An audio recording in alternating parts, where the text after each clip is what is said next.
He walked into the wrong interview with mud on his boots and a wrinkled resume. But the CEO didn't ask him to leave.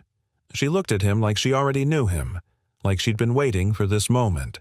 What happened next would change more than just his future. Before we dive into this heartfelt journey, if you enjoy stories about kindness, unexpected second chances, and the quiet power of doing the right thing, don't forget to subscribe. We share meaningful stories that just might stay with you long after the screen fades to black. Let me know if you'd like a version in voiceover style or with a more emotional tone for narration. A single dad applied for the wrong job. But the CEO said, "I never forgot what you did that night." The rain was relentless that morning, hammering down on the cracked windshield of Jake Dawson's aging truck like it held a personal grudge. He wiped a circle clear with the sleeve of his flannel shirt and squinted through the drizzle at the glass and steel high-rise looming ahead. It didn't look like a place that welcomed people like him, but today he had to try. He turned to his daughter in the back seat, still asleep in her car seat, bundled up in an oversized hoodie. Emma stirred her lashes, fluttering, and Jake leaned back to kiss her forehead.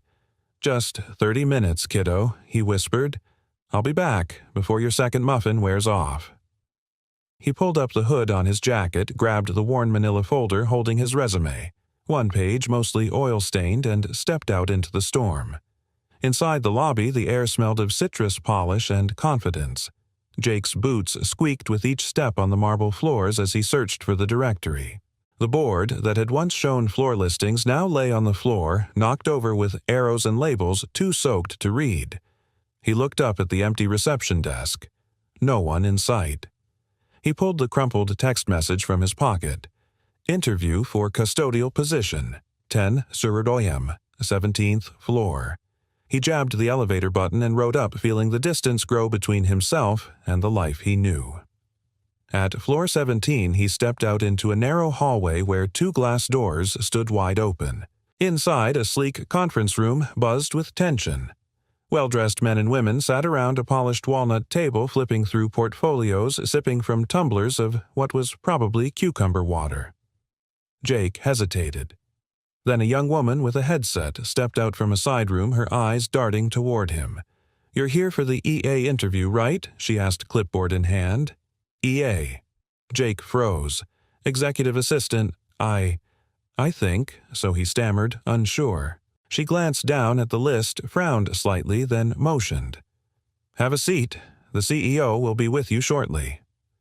Jake slid into the only empty chair next to a man in a tailored navy suit who glanced at Jake's faded jeans and let out a soft, judgmental breath through his nose. Jake fumbled with his resume folder, wishing it were at least dry. He shouldn't be here. He was about to get up and walk out when the glass door opened. She entered like the storm had stopped for her. Sharp charcoal suit hair pulled into a low knot, eyes that could stop a room, and they did. Every candidate straightened. Some smiled, others cleared throats. Jake didn't move. He couldn't, because the woman standing at the head of the table, the CEO, was staring straight at him, and she wasn't blinking. Her lips parted barely as if to say something, then closed again. Her knuckles whitened around the folder in her hand. Jake shifted in his seat, confused. Had he offended her? Did she recognize him? But that wasn't possible. She blinked just once, then turned to the room. "Thank you all for coming," she said smoothly, voice polished and practiced. "Before we begin, I'd like to hear from—" She looked straight at Jake. "You. Let's start with you." The man in the navy suit flinched. Jake looked around. "Me?" he asked, incredulous. "Yes," she said. "Tell me why you're here." Jake cleared his throat. Well, I came for a different interview, actually. I think I'm in the wrong room." Nervous chuckles rippled through the group. But the CEO didn't smile. "Then why did you stay?" Jake hesitated, then said, "Because I promised my daughter I'd try every door today, even if it wasn't meant for me." Silence. The navy suit shifted uncomfortably. Someone coughed.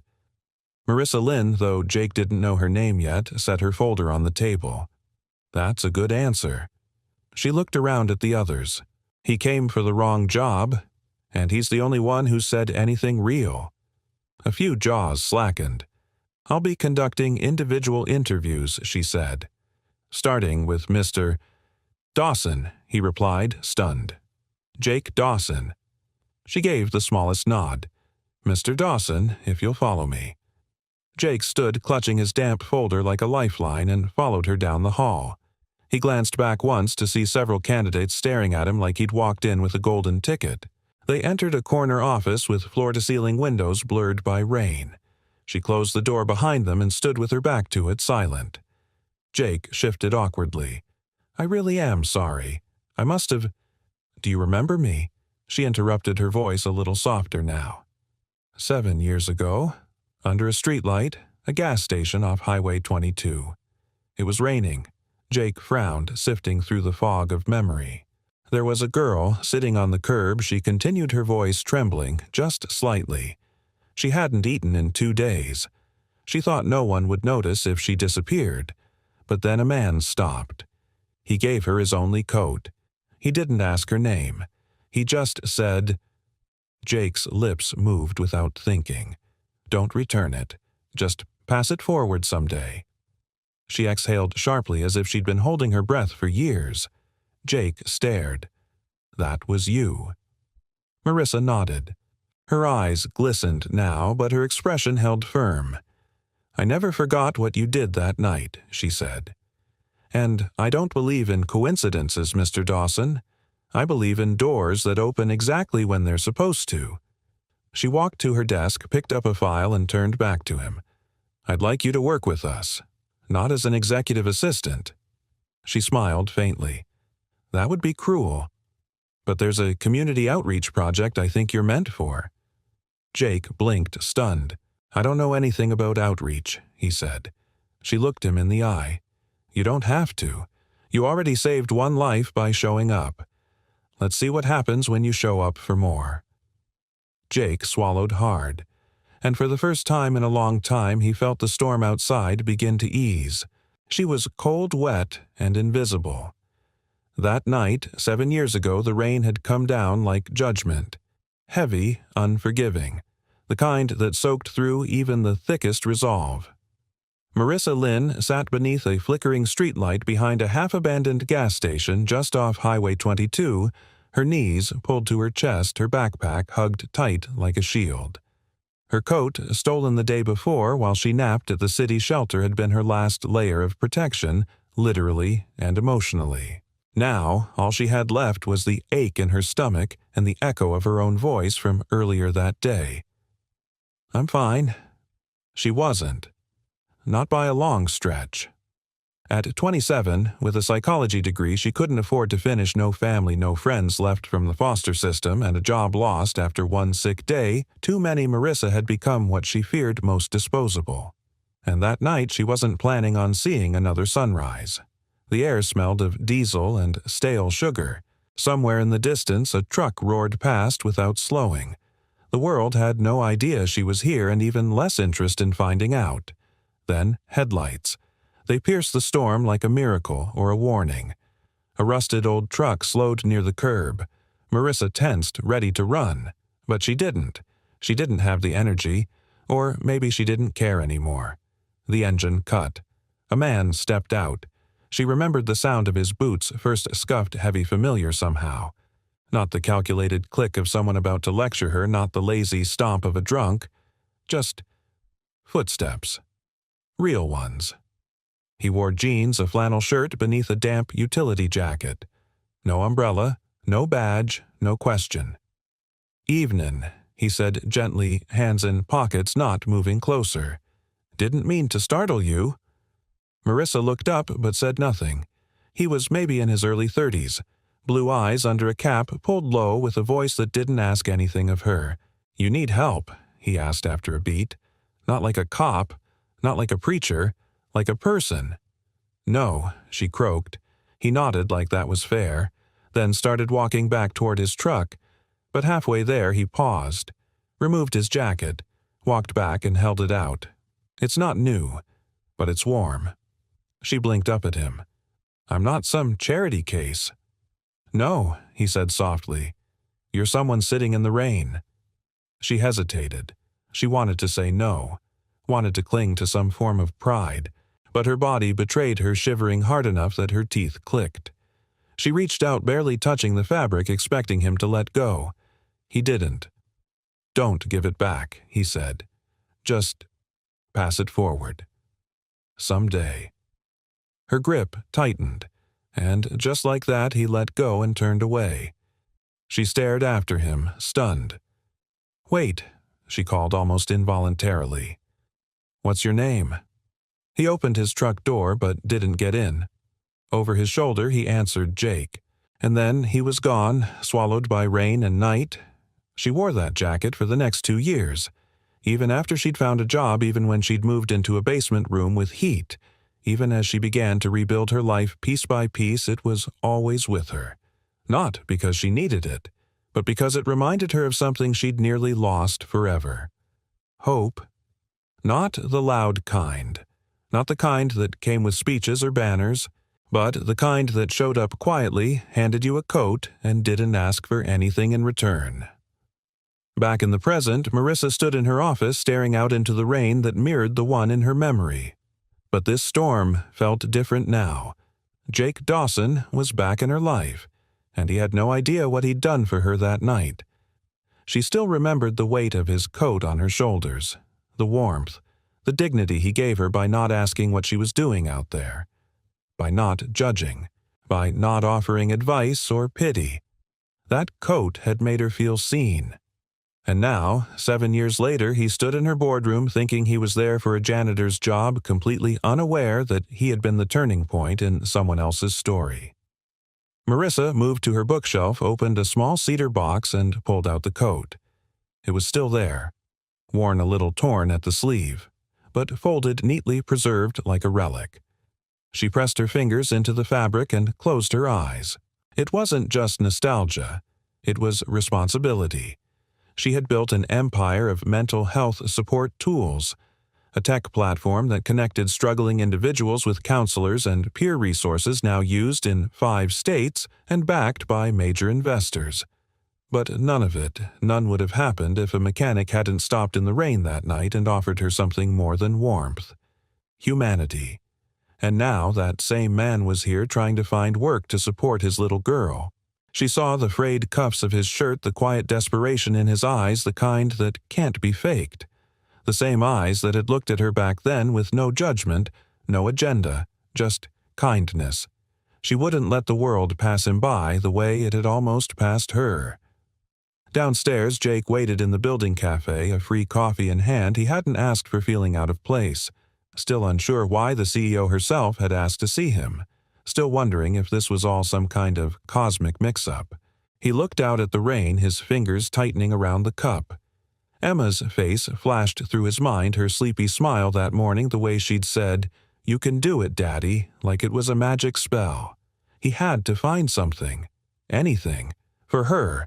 But something about the woman upstairs had stirred something deep in him. The look in her eyes. Like she wasn't seeing a stranger. Like she was remembering something. He just couldn't figure out what.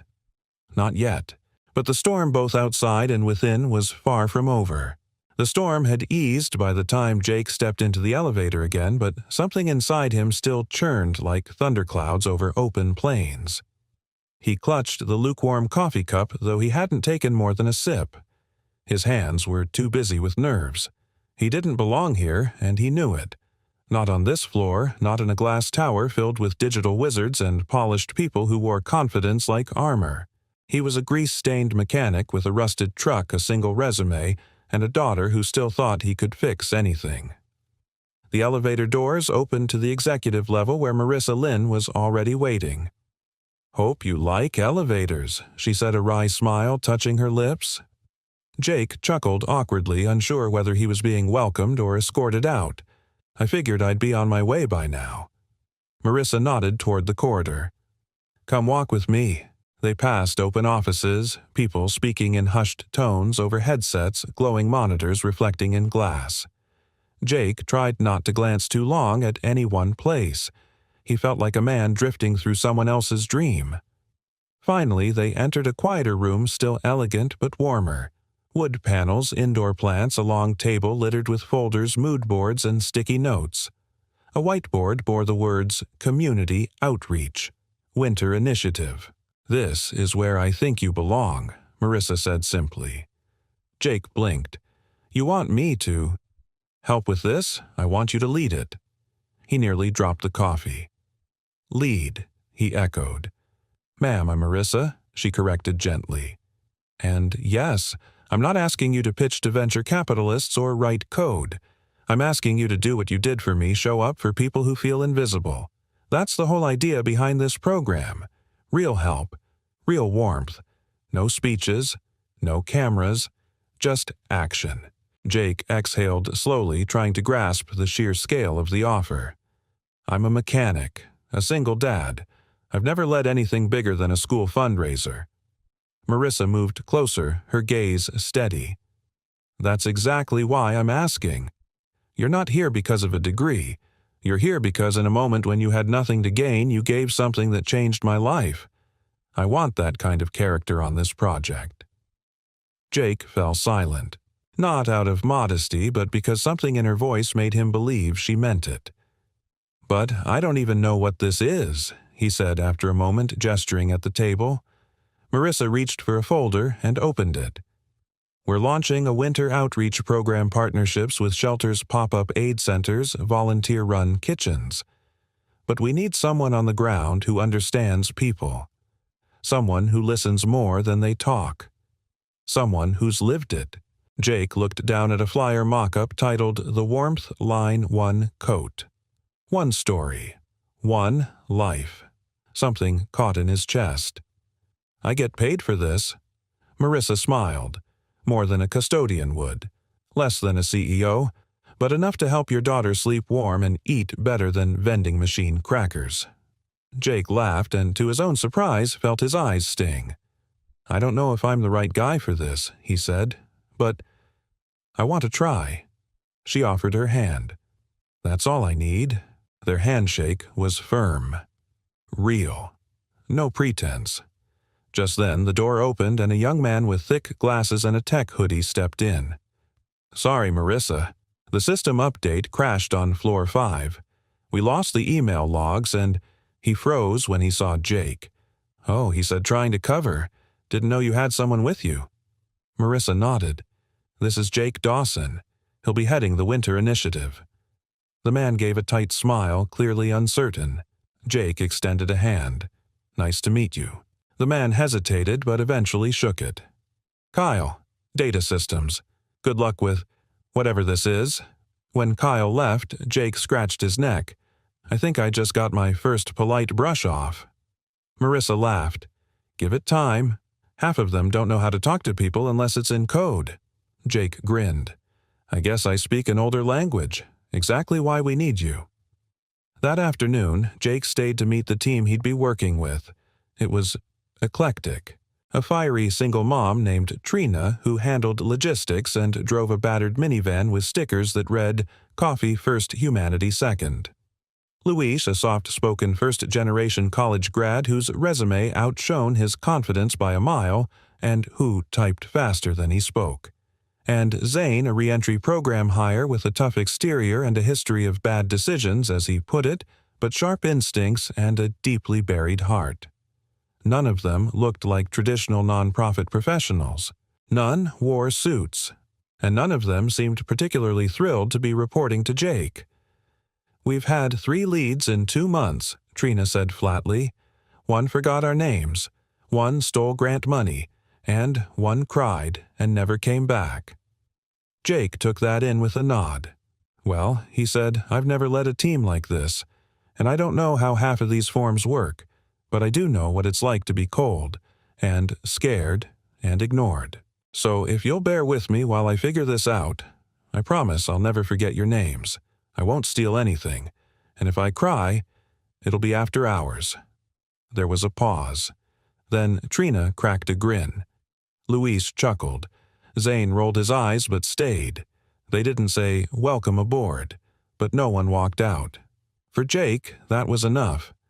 That night, back at the small apartment, Emma was already in pajamas coloring under a blanket when Jake returned. "Did you get the job?" she asked. He knelt beside her, kissed her head, and whispered, "I got something even better." She beamed. "You're gonna fix stuff again." He smiled. "Yeah, just in a different way this time." She didn't know what that meant. Not yet. But Jake did. And for the first time in years, he felt like maybe he was starting to find his way back to something that mattered. Something bigger than survival. Something closer to purpose.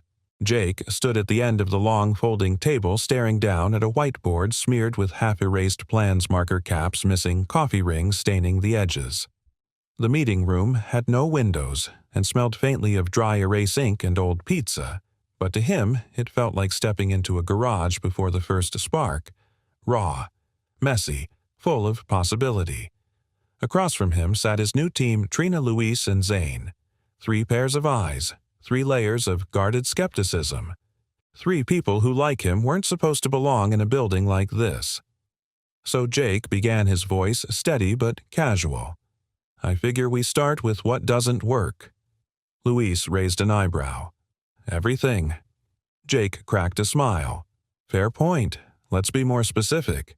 Why did the last 3 leads fail?" Trina leaned back in her chair, arms crossed. Because they either talked too much, cared too little, or panicked the moment things got hard. Luis added, and one of them used team building as an excuse to read us poems about clouds. Zane grunted. He lasted 6 days. Jake nodded slowly. "Okay, no poetry. Got it." The corner of Trina's mouth twitched. He took a step closer to the table. "I'm not here to pretend I know more than you. I don't. I've never run a community initiative. I'm a mechanic. I know how to fix engines and pack school lunches. But I've been broke scared and overlooked. And I know what it's like to need a hand and get a lecture instead." The room stayed quiet, but something softened almost imperceptibly. Jake gestured to the board. "We've got 4 weeks to launch this thing. The warmth line. That means we need coat drives, distribution centers, pop-up shelters, and volunteers who won't vanish when it gets cold." Luis tilted his head. "You want us to start from scratch?" Jake shook his head. "No, I want us to start from real. What's already working out there? Who's already doing good and getting ignored?" Trina finally uncrossed her arms. "I know a guy in East Portland who runs a food truck that feeds homeless vets. Doesn't advertise, doesn't ask questions. He just shows up." "Perfect," Jake said. "Let's visit him." Zane spoke up, his voice rough. "There's a barber near Columbia Park. Cuts hair for free on Sundays. Used to be inside himself, says clean hair changes how a man sees his own reflection." Jake's eyes lit up. "That's what I'm talking about." He grabbed a marker and scribbled names on the board, the letters shaky but full of momentum. For the first time in a long time, he felt the current of something powerful moving through his chest. Not adrenaline, not fear, hope. That afternoon, they piled into Trina's dented minivan 3 busted seatbelts, a toy dinosaur under the passenger seat, and a dashboard that blinked "check engine" every 10 seconds. "Irony," Jake muttered, patting the wheel. Trina snorted. "She may be ugly, but she's loyal." They drove through neighborhoods often left off planning maps, streets without sidewalks, houses with boarded windows, community centers running on donations and grit. Luis took notes in the back, tapping away on his laptop, while Zane rode shotgun eyes alert beneath his hood. Their first stop, the food truck. The man running it, a veteran named Hank, served chili out of a retrofitted school bus with fading camo paint and a makeshift sign. "No questions, just food." Jake shook his hand. "We're not from the city. We're not here to regulate anything. We just want to help." Hank studied him. "That right?" Jake nodded. "We've got funding, blankets, a growing team, but we need folks who already know the people." Hank scooped another ladle of chili into a dented bowl, handed it to a teen with no shoes, then looked back at Jake. "You show up again next week, maybe I'll believe you." Jake smiled. "Fair enough." Next stopped the barber, a soft-spoken man named Darren with tired eyes and hands like carved wood. His tiny shop doubled as a safe space. The walls were covered in Polaroid smiling men with fresh cuts and a little more dignity than they walked in with. Jake watched as Darren handed a mirror to a middle-aged man who looked like he hadn't seen his own face in weeks. "Still got it," the man whispered. That one sentence hit Jake in the ribs.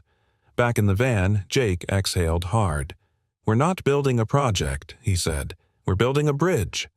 Zane gave a rare nod of agreement. "Let's just make sure we don't burn it once it's done." That evening, as twilight bled into cold, Jake stood with Trina outside a church-turned shelter they hoped to partner with. She lit a cigarette with hands that trembled slightly. "You're different," she said without looking at him. Jake raised an eyebrow. "How so?" "You actually listen. That's rare around here. Most people want to fix things so they can feel good. You just want people to feel human." Jake leaned against the brick wall. "I wasn't always like that." Trina glanced over. He smiled faintly. "Took losing a lot to realize how much people matter, especially the ones nobody sees." She flicked ash to the ground, then looked at him fully. "You're going to burn out if you try to carry everyone." Jake shook his head. "I'm not carrying anyone. I'm just opening the door." They stood in silence for a while.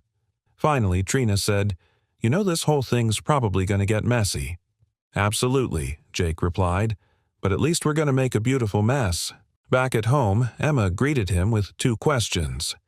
"Did you make any friends, and can we have pancakes for dinner?" Jake scooped her up laughing. "Yes, to both." As he flipped pancakes in their small kitchen, Jake felt something shift. Not in the world, but in himself. He wasn't the right man for this job on paper. But for the first time, he didn't need paper to prove anything. He had a team. He had a purpose. And maybe he was exactly where he was meant to be. The rain came back just as fast as it had left. Jake pressed his forehead to the cool glass of the apartment window, watching rivulets race down like they were in a hurry to hit bottom. Outside, the streets shimmered under sodium lights. Inside, the air was too still, too quiet. Emma's soft breathing from the next room was the only sign that this place was still a home. He hadn't slept in 2 days. Between endless planning meetings, driving to every corner of the city for partnerships, and helping Emma finish her school project about migratory birds, he was running on caffeine willpower and a prayer he wasn't sure anyone was listening to. His phone buzzed. Trina, urgent. Budget got cut. Check email. Jake sat down hard on the edge of the couch, pulled open his inbox. He scrolled past auto notifications, grant proposals, Luis's 4th revision of the volunteer manual, then found it, subject internal budget reallocation. Immediate adjustments required. The email was clear and brutal. Due to a last-minute reshuffling of Q4 resources, the Winter Outreach Initiative's funding had been slashed by 40%. That meant fewer blankets, fewer meals, fewer people helped, and a lot more explaining to do. He rubbed a hand down his face, let out a breath that felt like it had been stuck for years. The real storm wasn't outside. It was this. How do you tell people who finally trusted something good that it might not happen after all? The next morning, Jake stood in front of the whiteboard again. His team sat in silence. Luis looked pale. Trina had both arms crossed tightly, her jaw set. Zane was chewing a pen like it owed him money. "We lost 40%, Jake said plainly. No warning, no appeal process, just gone. No one said anything. "We can't deliver what we promised," Luis muttered. "We'll be a joke." "No," Jake replied. "We won't be a joke, but we'll have to rethink everything." Trina scoffed. "We were already operating on duct tape and favors." "What now? Hug people." Until they feel warm, Jake paused, then walked up to the board. With the red marker, he drew a single word in the center: trust. He turned back to them. "People didn't say yes to us because of budgets. They said yes because they believed we saw them. Because we weren't trying to fix them, we were walking beside them." Luis frowned. "But without coats, without supplies, what are we actually giving?" Jake tapped the word. "This." Zane finally spoke. You want us to go out there and tell people their lifeline got pulled, but we'll smile about it." Jake shook his head. "I want us to tell them the truth, and then I want us to ask what they need. Maybe it's not 500 coats. Maybe it's 2 reliable vans, or 10 portable heaters. Maybe it's just showing up no matter what."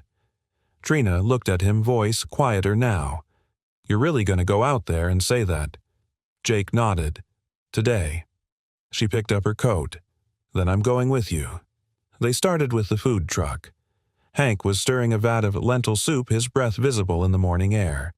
Jake explained the cutbacks. Hank didn't flinch. "I figured that might happen," he said, ladling soup into biodegradable cups. "That's why I didn't say yes for the blankets. I said yes because no one else came out here and asked." Jake's throat tightened. "So, you'll still be part of this." Hank looked up. "You still coming next week?" "Yeah, then we're still in business." At the barber shop, Darren paused mid-fade to hear the news. Then he shrugged. "You know, what doesn't cost a thing," he said, trimming around a man's ears. "Listening, smiling, making someone feel like they're worth a clean cut." Jake smiled. "We'll bring the coffee. You bring the clippers." Back at the office, the team regrouped. Zane looked less tense. Luis had already built a spreadsheet titled Impact with $0, and Trina had posted a new community call-out on social media. No fancy campaign. No big money. Just people showing up. Join us. Within 2 hours, over 50 volunteers had signed up. Some offered time. Some brought supplies. One woman messaged, "I knit scarves. I'm not fast, but I don't stop." Jake couldn't stop smiling. They weren't losing momentum. They were gaining movement. That night, Jake got home to find Emma curled on the couch, flushed and glassy-eyed. "Hey, kiddo." He crouched down beside her, touched her forehead. "Too warm." Emma tried to sit up. "I'm okay, Daddy." "No, you're not," he murmured. "We'll fix it." He called the on-call nurse. Clinic closed. Emergency room meant long hours and a bill he couldn't afford. He opened the medicine cabinet. One children's fever reducer left, expired.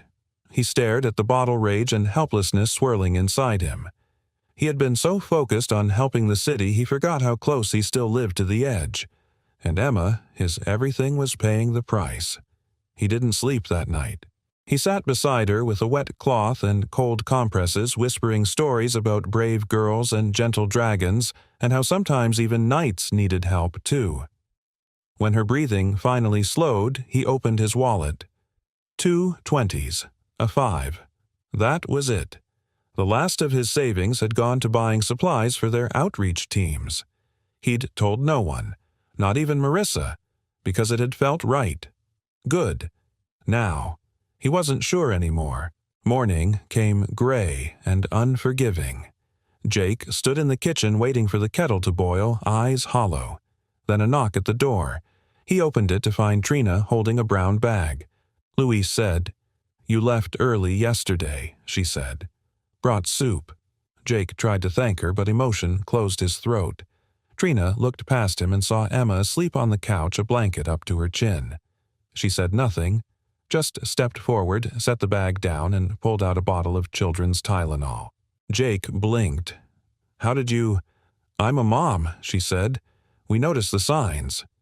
Then she looked him square in the eye. "Next time, ask for help. You don't need to be the hero every hour of the day." Jake swallowed hard, nodded, because right then in the quiet of that tiny apartment he realized something profound. The warmth he'd been trying to give to the city had already found its way back to him. The city was wrapped in fog that morning, soft and heavy like a memory. Marissa stood in the quiet of her private office, the soundproof walls blocking out the hum of emails, meetings, and polite chaos beyond the glass.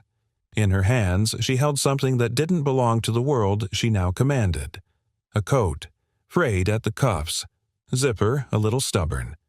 The color, once a deep brown, had faded to something closer to warmth than pigment.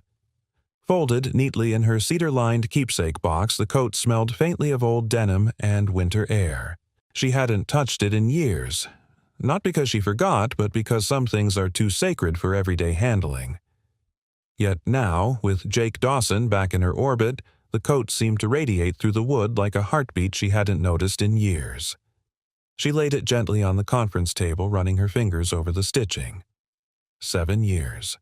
7 long years since the night she nearly disappeared. Not in the literal sense, but in the deeper, quieter way that people vanish when no one sees them, when no one speaks their name. That night she had sat under the flickering streetlight with soaked jeans, an empty stomach, and a soul that no longer believed in doors that opened. Until a stranger walked up and offered her warmth. No strings, no name, no sermon. Just the words that had burrowed into her chest and stayed there. Don't return it. Just pass it forward someday. She had lived those words every day since. The company she built. The programs they launched. Every anonymous scholarship, every emergency shelter, every late-night text line for someone who didn't want to face morning. It all began with that coat. And the man who'd given it without hesitation now sat 3 floors below, leading a team with 0 ego and infinite heart. Jake still didn't know what he'd done for her. Not really. And part of her wondered, when is the right moment to tell someone they saved your life without ever knowing they held it in their hands? Downstairs, the team was buzzing. Trina was fielding calls from volunteers. Luis was organizing new inventory donations that had somehow tripled overnight. Zane, surprisingly, was building makeshift shelving in the basement for winter gear with the quiet focus of a man who never wasted movement. And Jake. He was hunched over a folding table helping a shy high schooler write her name badge. She wanted to volunteer but was scared of speaking in public. Jake sat beside her talking in soft tones, letting her take her time. He didn't teach. He didn't lecture. He just was. And people bloomed near him because of that. Marissa watched from the hallway, the coat folded in her arms. She hesitated, then stepped back before he could see her. Not yet. She needed him to see it through her, not for her. Later that day, Jake found a package on his desk wrapped in simple brown paper. No card, no note. Inside was the coat. The same coat he'd forgotten ever owning. The stitching was still loose on the left sleeve where he'd caught it years ago fixing a stranger's engine. His breath caught. He turned it over in his hand slowly as if memory might spill out of the lining. Emma's voice echoed in his mind from the night before. "Daddy, you're gonna fix stuff again." He smiled faintly. Maybe that included the parts of himself he thought had worn too thin. That evening, Jake met Marissa in the company's small cafe just as she was finishing a call. She looked up, saw the coat over his arm, and smiled. "You kept it," he said softly. She nodded. "Of course. I didn't even know I'd given you something that mattered." Marissa looked at him, eyes clear but full. "That's the thing about real kindness, Jake. It matters especially when you don't know it does." He sat down across from her. "Why didn't you say anything sooner?" he asked. When we first met again, she hesitated. "Because I wanted you to show me who you are now, not just who you were that night." Jake tilted his head. "And you're still him," she said. "But more. You're the man who gave away his only coat to a stranger, and then showed up years later to lead a movement without even realizing he already had." The weight of her words settled between them like something sacred. Jake let out a breath.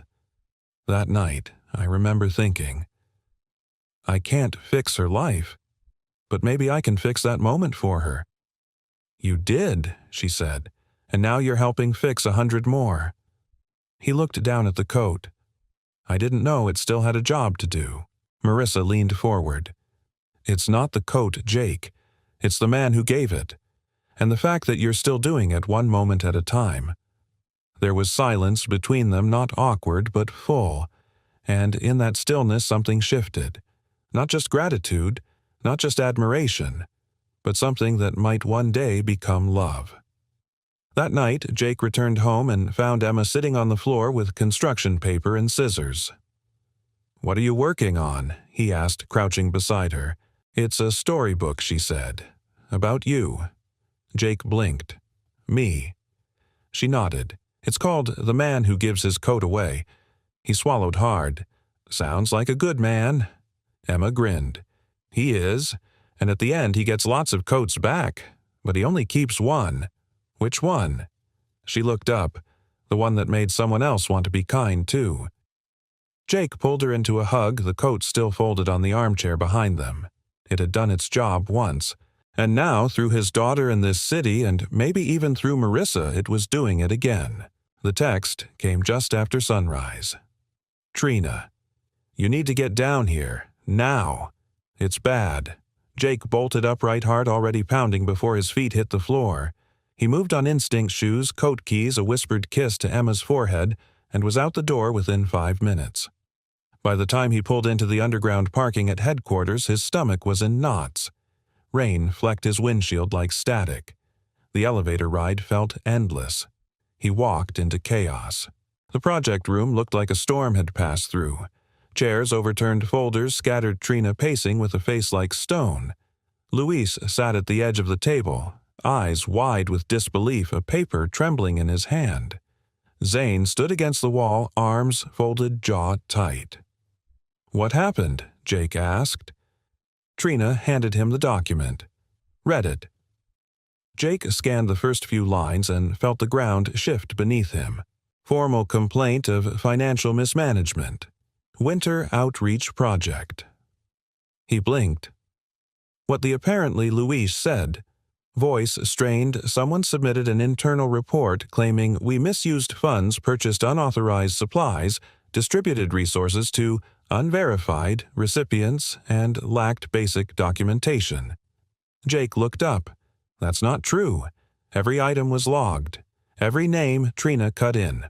Doesn't matter. They submitted the complaint to legal and finance. HR flagged it. Until it's investigated, all activity is frozen. All activity, Jake's voice cracked. Zane nodded once.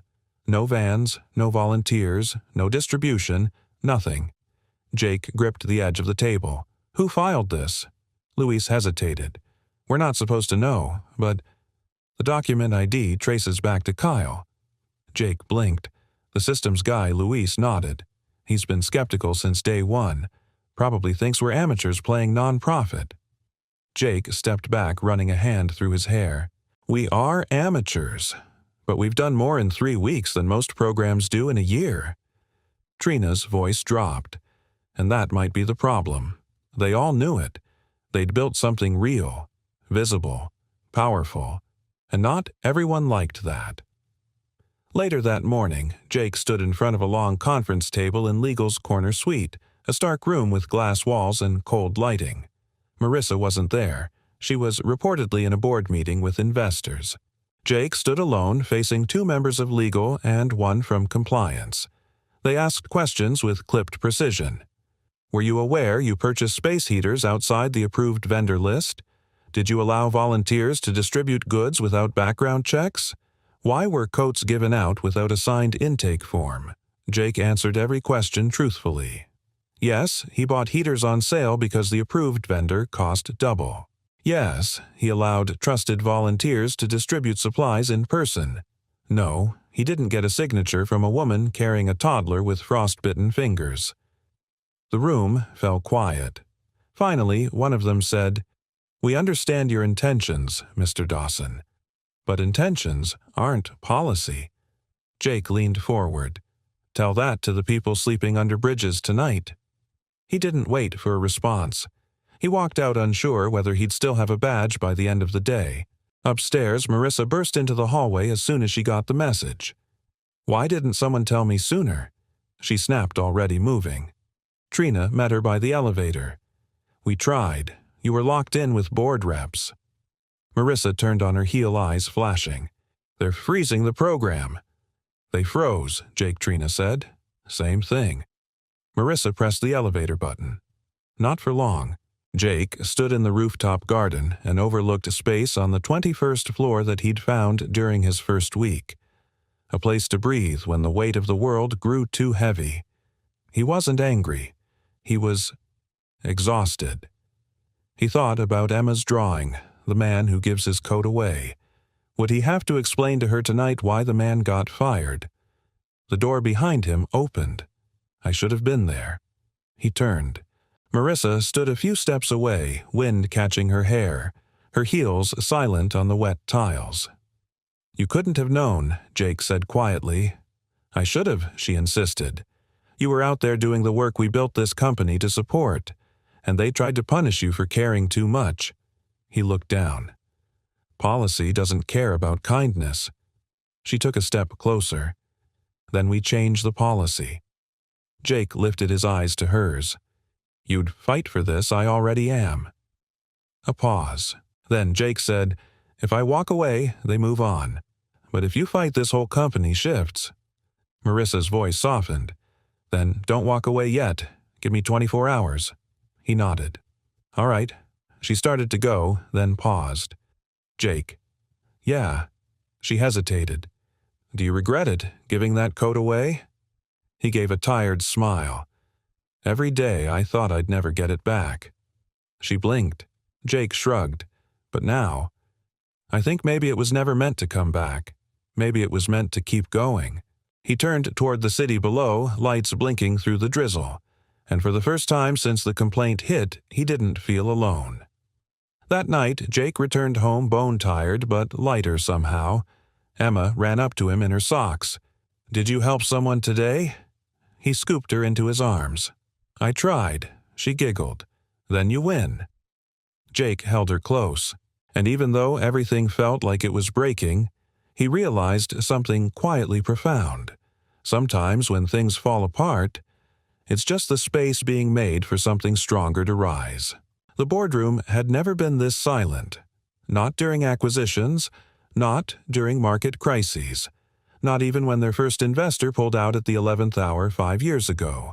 But now, as Marissa Lynn stood at the head of the Obsidian conference table facing 12 of the most influential voices in the company, you could hear the faint tick of her watch echo against glass walls. She wasn't supposed to be here today, not in this room. But she'd called the emergency session herself. Across the room sat Kyle, arms folded, his face blank, though his foot tapped nervously beneath the table. Legal sat adjacent, papers neatly stacked. The head of finance looked like she regretted showing up without coffee. I called this meeting to address the allegations brought against Jake Dawson. Marissa began, voice clear, calm. And more importantly, to address what those allegations say about us. A few board members shifted in their seats. Mr.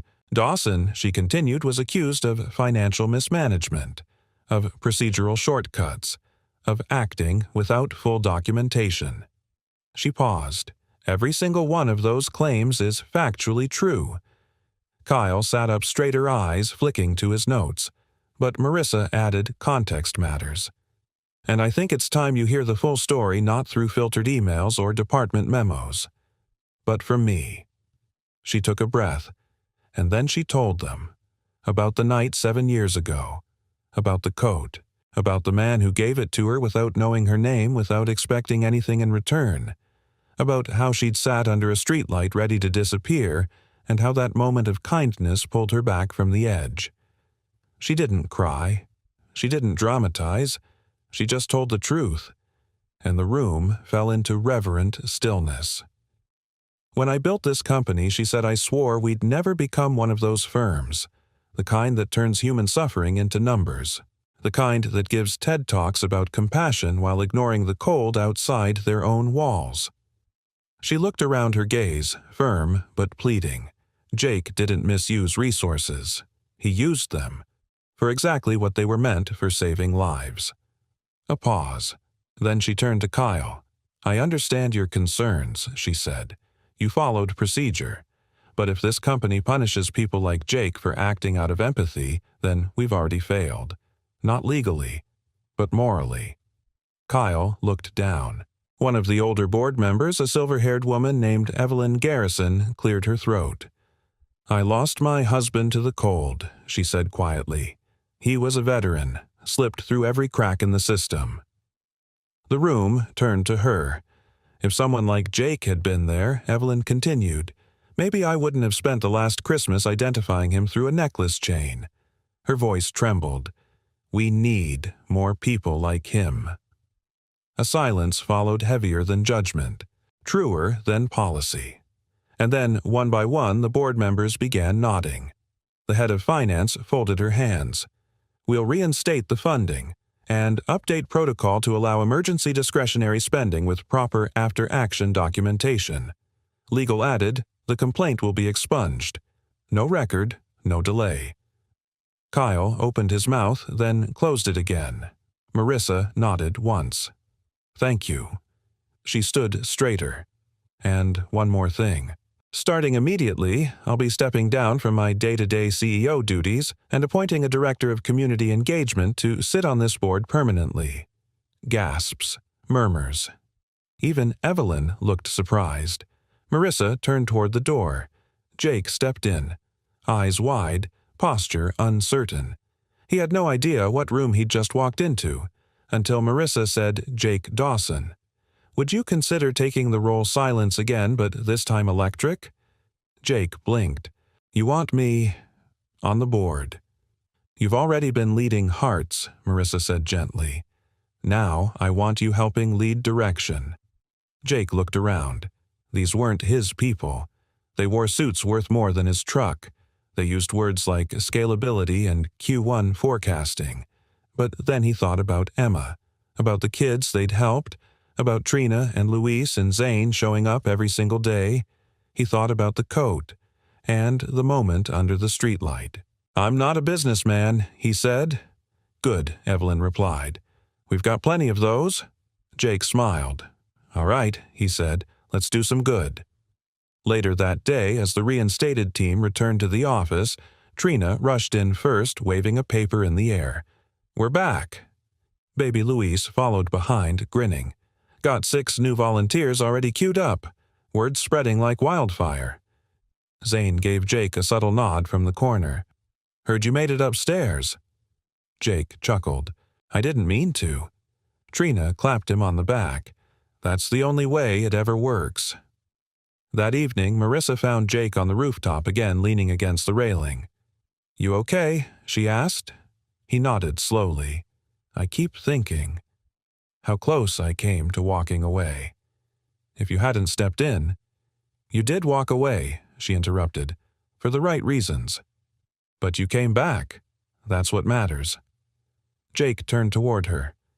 "You didn't have to fight for me." "Yes," she said, stepping closer, "I did." A long pause. Then she added, voice softer now. "You saved my life, and today you helped me save something bigger than both of us." Their eyes met. The wind lifted her hair. He didn't speak. He just held her gaze. And in that still moment beneath the clouds above the city, something passed between them. Not just gratitude, not obligation, but trust. Real, quiet, undeniable. Down below, the lights of the Warmth Line office flickered on again. And the city, cold as ever, broken as always, felt just a little more human. The first snow of the season arrived quietly. It fell in hushed flurries, drifting past the windows of the outreach center like feathers from a sky that had finally taken a breath. Inside, the old project room buzzed with new energy. Folding tables had been replaced by solid desks. Luis had upgraded the inventory system, complete with barcodes and a functioning tablet check-in. Zane had mounted wall shelves built by hand.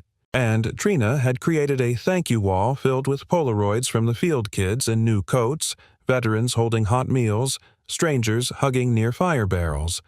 It was no longer just a project. It was a movement. And Jake stood in the center of it all as if the room had grown around him. He didn't speak much that morning. He didn't have to. He just moved through the space like someone who had finally found home, not the kind with a mortgage, but the kind built from purpose. Marissa watched him from the doorway. There was something different in his expression lately. Less strain in his brow, less weight behind his shoulders. The man who had once sat in a mismatched chair holding a water-stained resume now walked like someone who knew his worth and used it for others. And yet a quiet uncertainty still lingered beneath his steady calm. Marissa stepped in. "Busy morning," she said. Jake turned, offered her a small smile. "It's finally working. Feels like the engine's running smooth." Marissa tilted her head. "Which is why I need to talk to you." He froze just slightly. She stepped closer and held out a folder. Thick, formal, his name typed across the front in bold lettering. Jake took it brows-knitting. "What is this, a permanent contract?" she said. "For the Director of Community Engagement, full benefits, salary, autonomy, and a seat at the table on your terms." Jake opened it, scanned the offer, then looked back at her. "This is real?" he asked, as if the weight of the folder wasn't already answering that question. Marissa smiled. "As real as that coat you gave me." Jake laughed once, quiet, almost breathless. "You're not afraid I'll screw it up?" "I hope you screw it up," she said. "It means you're human. It means you're trying. The people who terrify me are the ones who think they can't." Jake looked down at the contract again. He thought about his daughter, about bills paid just in time, about emergency rooms he couldn't afford. He thought about the men and women they'd met, people who taught him more about resilience than any manual or board meeting ever could. "I've never led anything this big," he said. "Not long term." Marissa's voice lowered. "But you already have." He met her eyes. "Why me?" She didn't flinch. "Because you remember what it's like to be cold. And because you show up anyway." Silence settled between them. Then Jake said, "Okay, but I have conditions." Marissa raised an eyebrow. "Go on. I want Luis promoted. He's running circles around most managers in this building." "Done. I want Trina on payroll with childcare coverage, already in motion. And Zane, he wants to get certified for youth mentorship. I want us to cover it." Marissa smiled. "You're negotiating for your team before yourself." Jake shrugged. "They're the reason any of this works." She extended a hand. "Welcome aboard, Director Dawson." He shook it, firm and steady. No pretense, no performance, just promise. That afternoon, Jake picked Emma up early from school. She came running across the playground, cheeks flushed, pink backpack bouncing. "Daddy?" He scooped her into his arms, her joy warming him more than any jacket ever could. "I have a surprise," he said. She gasped. "Ice cream? Better." She frowned. "Pancakes." He laughed. "Even better." He reached into his coat and pulled out the nameplate, Jake Dawson, Director Community Engagement. Emma's eyes lit up. "You got promoted." Jake knelt down. "I got planted." She tilted her head. "What's that mean?" "It means someone believed in me. Enough to help me grow." She thought about that for a second, then smiled. "Then you'll grow big like the library tree." He nodded. "Exactly like that." That evening they sat together on the living room floor, surrounded by coloring books and coat donation flyers. Emma was designing her own version of the Warmth Line logo, a giant heart made of mittens. Jake was filling out forms he still didn't fully understand, but now had people to ask. The heater rattled softly. Outside, the snow kept falling, and inside, something more enduring took root. A man, a daughter, a coat, a city being stitched back together by kindness, one life at a time. Later that night, Jake received a message from Hank, the food truck veteran. "Hank, first snow's always the hardest. We got through the day. Had enough chili for everyone. That's your win, too." Jake stared at the screen for a long moment. Then he typed back, "Jake, it's all of ours now." He looked across the room at Emma, already curled beneath a quilt, one hand still holding a crayon in her sleep. He walked to the armchair, sat down slowly, and unfolded the coat that started it all. And for a moment, he just held it. Not as a symbol of where he'd been, but as a reminder of where he was now. Home, not because he had arrived, but because he had finally decided to stay. The community center gymnasium had never been this full. The echo of laughter-soft guitar music, the clink of mugs, and the rustle of winter coats filled the converted space like a living heartbeat. Above the entrance hung a banner stitched together by a dozen hands. The Warmth Line. One coat. One story. One life. It was launch day. And Jake stood near the entrance in his pressed flannel and name badge, watching something he once thought impossible unfold before him. Volunteers lined the walls with folding tables, each labeled with the simple word, coats, meals, blankets, conversations. Yes, conversations. Luis's idea, and a good one. Because sometimes Luis had said people need a voice before they need a sandwich. There were handmade scarves from a local knitting circle. Soup from Hank's truck parked out back with his signature, no questions, just food sign. Trina's kid was chasing a balloon across the floor while Trina herself stood near the check-in table organizing with military precision. Zane manned the shelter resource board, handing out flyers and talking quietly with a young man who hadn't made eye contact in 10 minutes but hadn't walked away either. Marissa arrived mid-morning, flanked by 2 investors and a city council member. But she wore jeans, not heels, and she didn't stay near the cameras. She found Jake by the coffee stand. This was never just a coat drive, she said. Jake smiled, stirring cream into a paper cup. No, it's a reminder of what that people remember who showed up. Marissa watched as a little girl wrapped a too big scarf around her mother's neck, both giggling like they'd never seen snow before. Then her eyes turned back to Jake, and who made them feel like they mattered. Midday, a moment of quiet passed. The line outside had shortened. Volunteers rotated to rest. Jake stepped out for air and found himself near the back alley where a bundled-up teen stood smoking nervously. "Hey," Jake said gently. "You all right?" The boy startled, dropping the cigarette. "I wasn't stealing anything, I swear." Jake raised his hands. "Didn't say you were." The kid looked about 15 too thin for the oversized hoodie he wore. He kept glancing toward the parking lot like he might bolt. "You hungry?" Jake asked. "No handouts," the boy muttered. Jake nodded. "Fair. I'm not offering one. I'm offering a job." The teen blinked. What kind of job? Jake reached into his coat pocket and handed him a flyer. "Tomorrow morning. Warehouse help, sorting coats and supplies, pays hourly. No ID needed the first week. We'll help you get that later." The boy stared at the flyer like it might vanish. Jake added, "You show up, I'll make sure there's a hot breakfast." The teen's voice cracked. "Why would you do that?" Jake thought for a moment. "Because once I was standing in the rain and someone gave me something when I didn't ask. I didn't earn it, but I didn't forget it either." The kid didn't answer, just shoved the flyer in his pocket and walked away fast. Jake didn't follow. He knew sometimes it took more than one offer to land. By late afternoon, the conversation table had drawn its own crowd. Former clients turned storytellers, people sharing the moment they felt seen again. One man spoke about a coat he was given 5 years ago.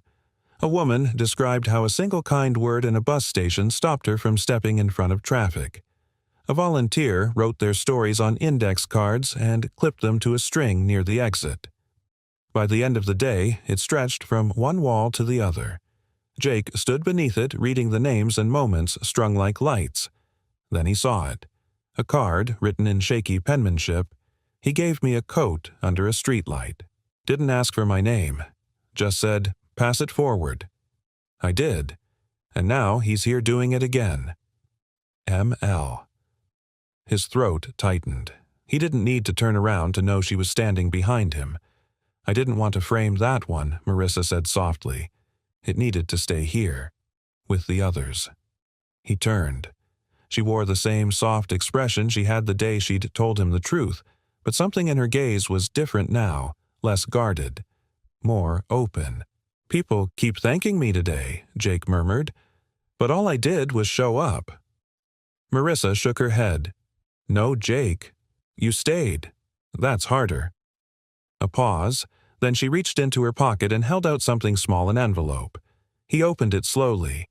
Inside was a photograph of a younger Marissa, sitting under that streetlight, coat wrapped tight, face pale and drawn, but her eyes already showing the beginning of fight. Jake stared at it.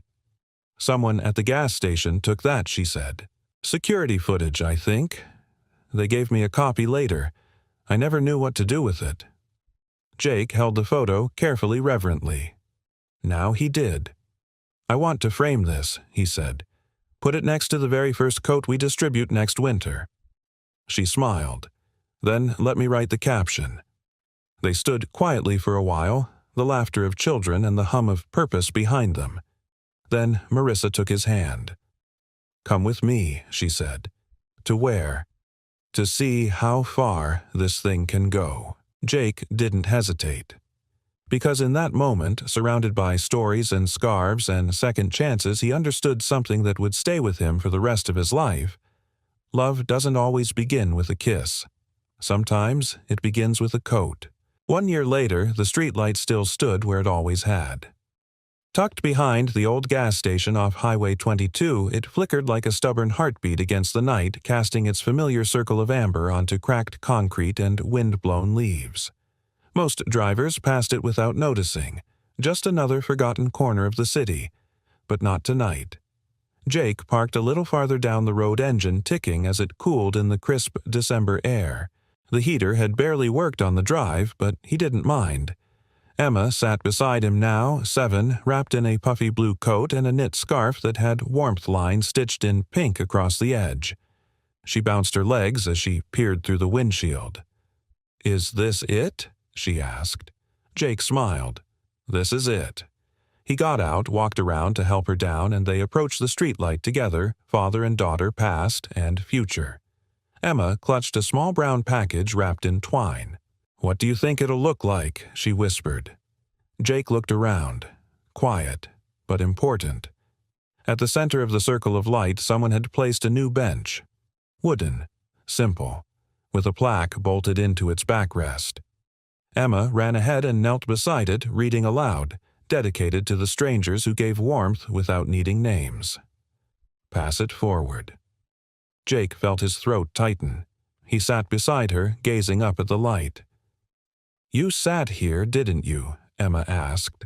"No," Jake said softly. "She did." Emma tilted her head. "Miss Marissa." He nodded. "Before she was CEO. Before she was anything, really. Just a girl having the worst night of her life." Emma fell quiet, then said, "And you gave her your coat." Jake chuckled. "I gave her a coat. I didn't know who she was. I just saw someone who needed to not feel alone." Emma looked up, "Like how you saw me when Mom got sick." Jake turned to her eyes, soft. "Yeah, just like that." She laid the package on the bench. "Should we leave it?" Jake raised an eyebrow. "What is it?" Emma smiled proudly. "It's a coat. My favorite. It still fits, but I want someone else to be warm." Jake reached over and squeezed her hand, words failing him. She leaned her head against his arm. Above them, snow began to fall, not heavy but gently, like the sky was blessing the earth one flake at a time. Earlier that day, the Warmth Line team had finished their final winter shipment. Over 3,000 coats, hundreds of blankets, hygiene kits, and care packages sent across the state. The team had grown. Luis now trained new outreach coordinators. Trina had launched a program for single moms in transition. Zane mentored teens with stories not unlike his own. And Jake had become the kind of leader he never meant to be, but exactly the one people needed, steady listening, never too busy to show up. The coat Marissa once kept was now displayed in the Warmth Line headquarters behind glass with a simple sign, "The coat that started it all." But everyone knew it wasn't the fabric that made it sacred. It was the act. The choice to give when no one was watching. The belief that kindness matters even when you never see what comes of it. Back at the streetlight, Emma stood and brushed snow from her sleeves. "Do you think someone will find it tonight?" she asked, nodding to the package on the bench. Jake looked around. A car slowed in the distance. The world felt still but full of movement just beneath the surface, like compassion waiting for a chance. "I think someone already has," he said. They walked back to the truck in silence, their footprints trailing behind them like breadcrumbs for the next heart to follow. Jake opened the passenger door for her, then paused. From the corner of his eye, he saw someone stepping into the light. A woman, wrapped in a thin sweater, hands tucked deep in her pockets. She stared at the bench, then slowly sat, fingers brushing the twine on the package. Emma looked too. Jake didn't say a word. They just watched as the woman untied the twine and lifted the coat into her arms. She pressed it to her chest, eyes closed as snow landed softly on her shoulders.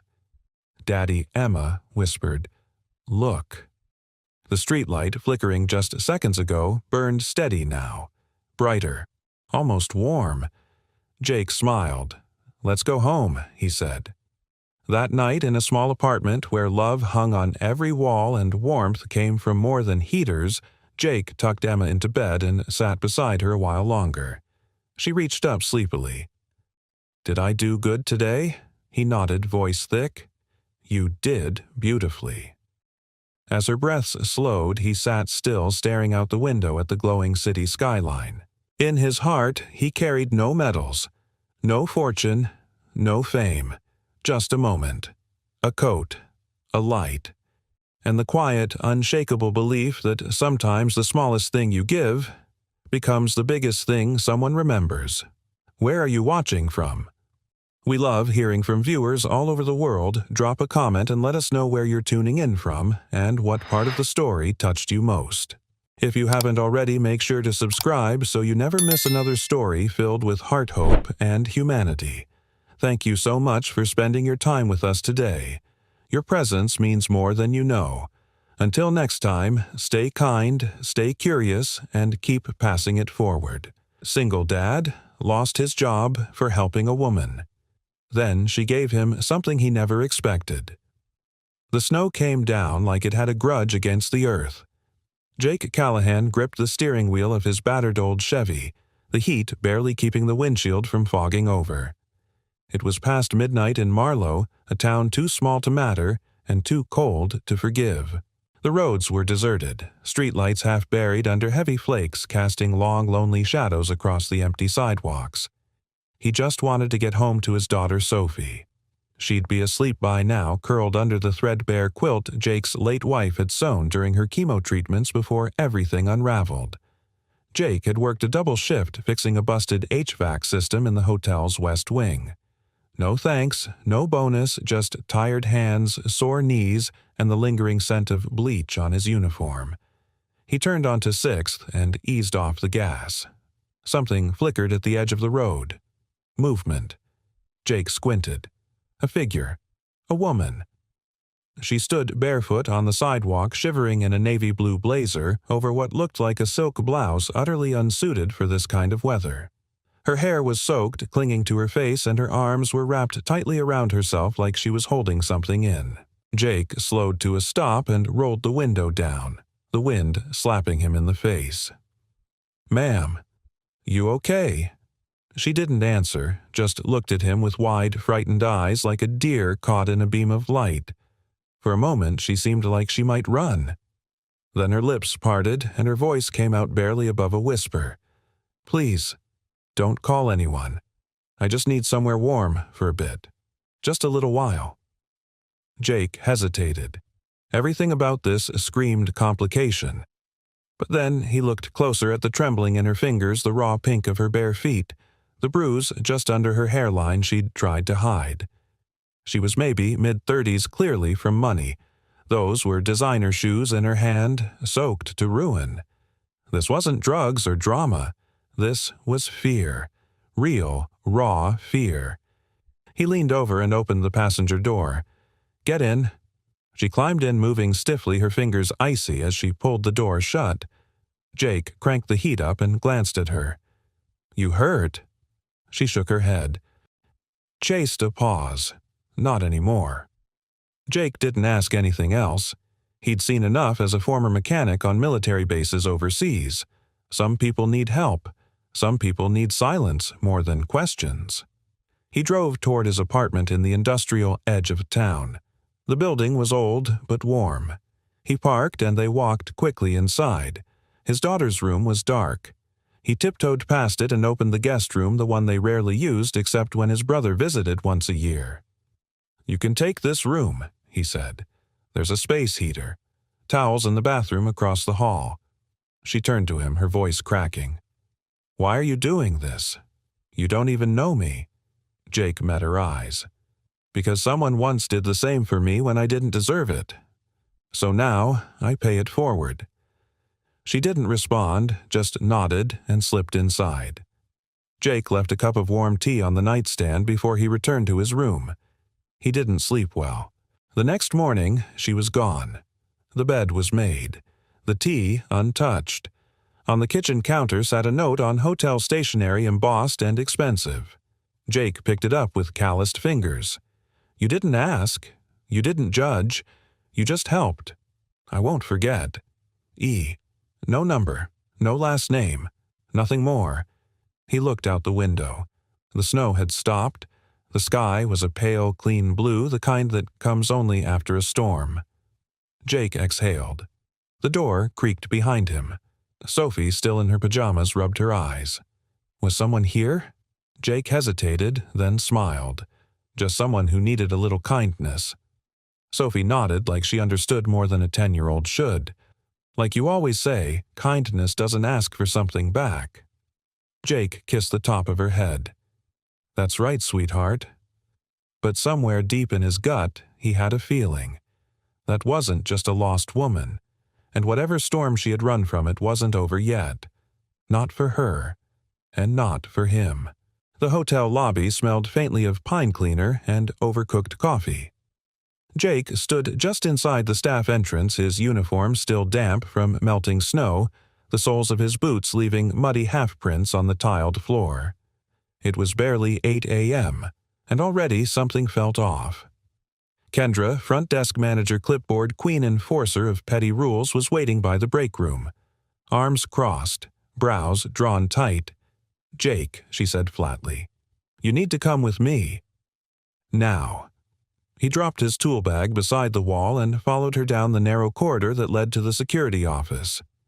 Inside, the head of operations, Greg Lerman, sat behind a desk.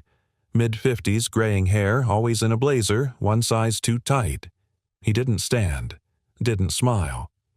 On the monitor in front of him was paused security footage, Jake's truck idling in the snow near the hotel service entrance. The timestamp blinked 2:04 a.m. The passenger door swung open and a figure climbed in. Jake's stomach dropped.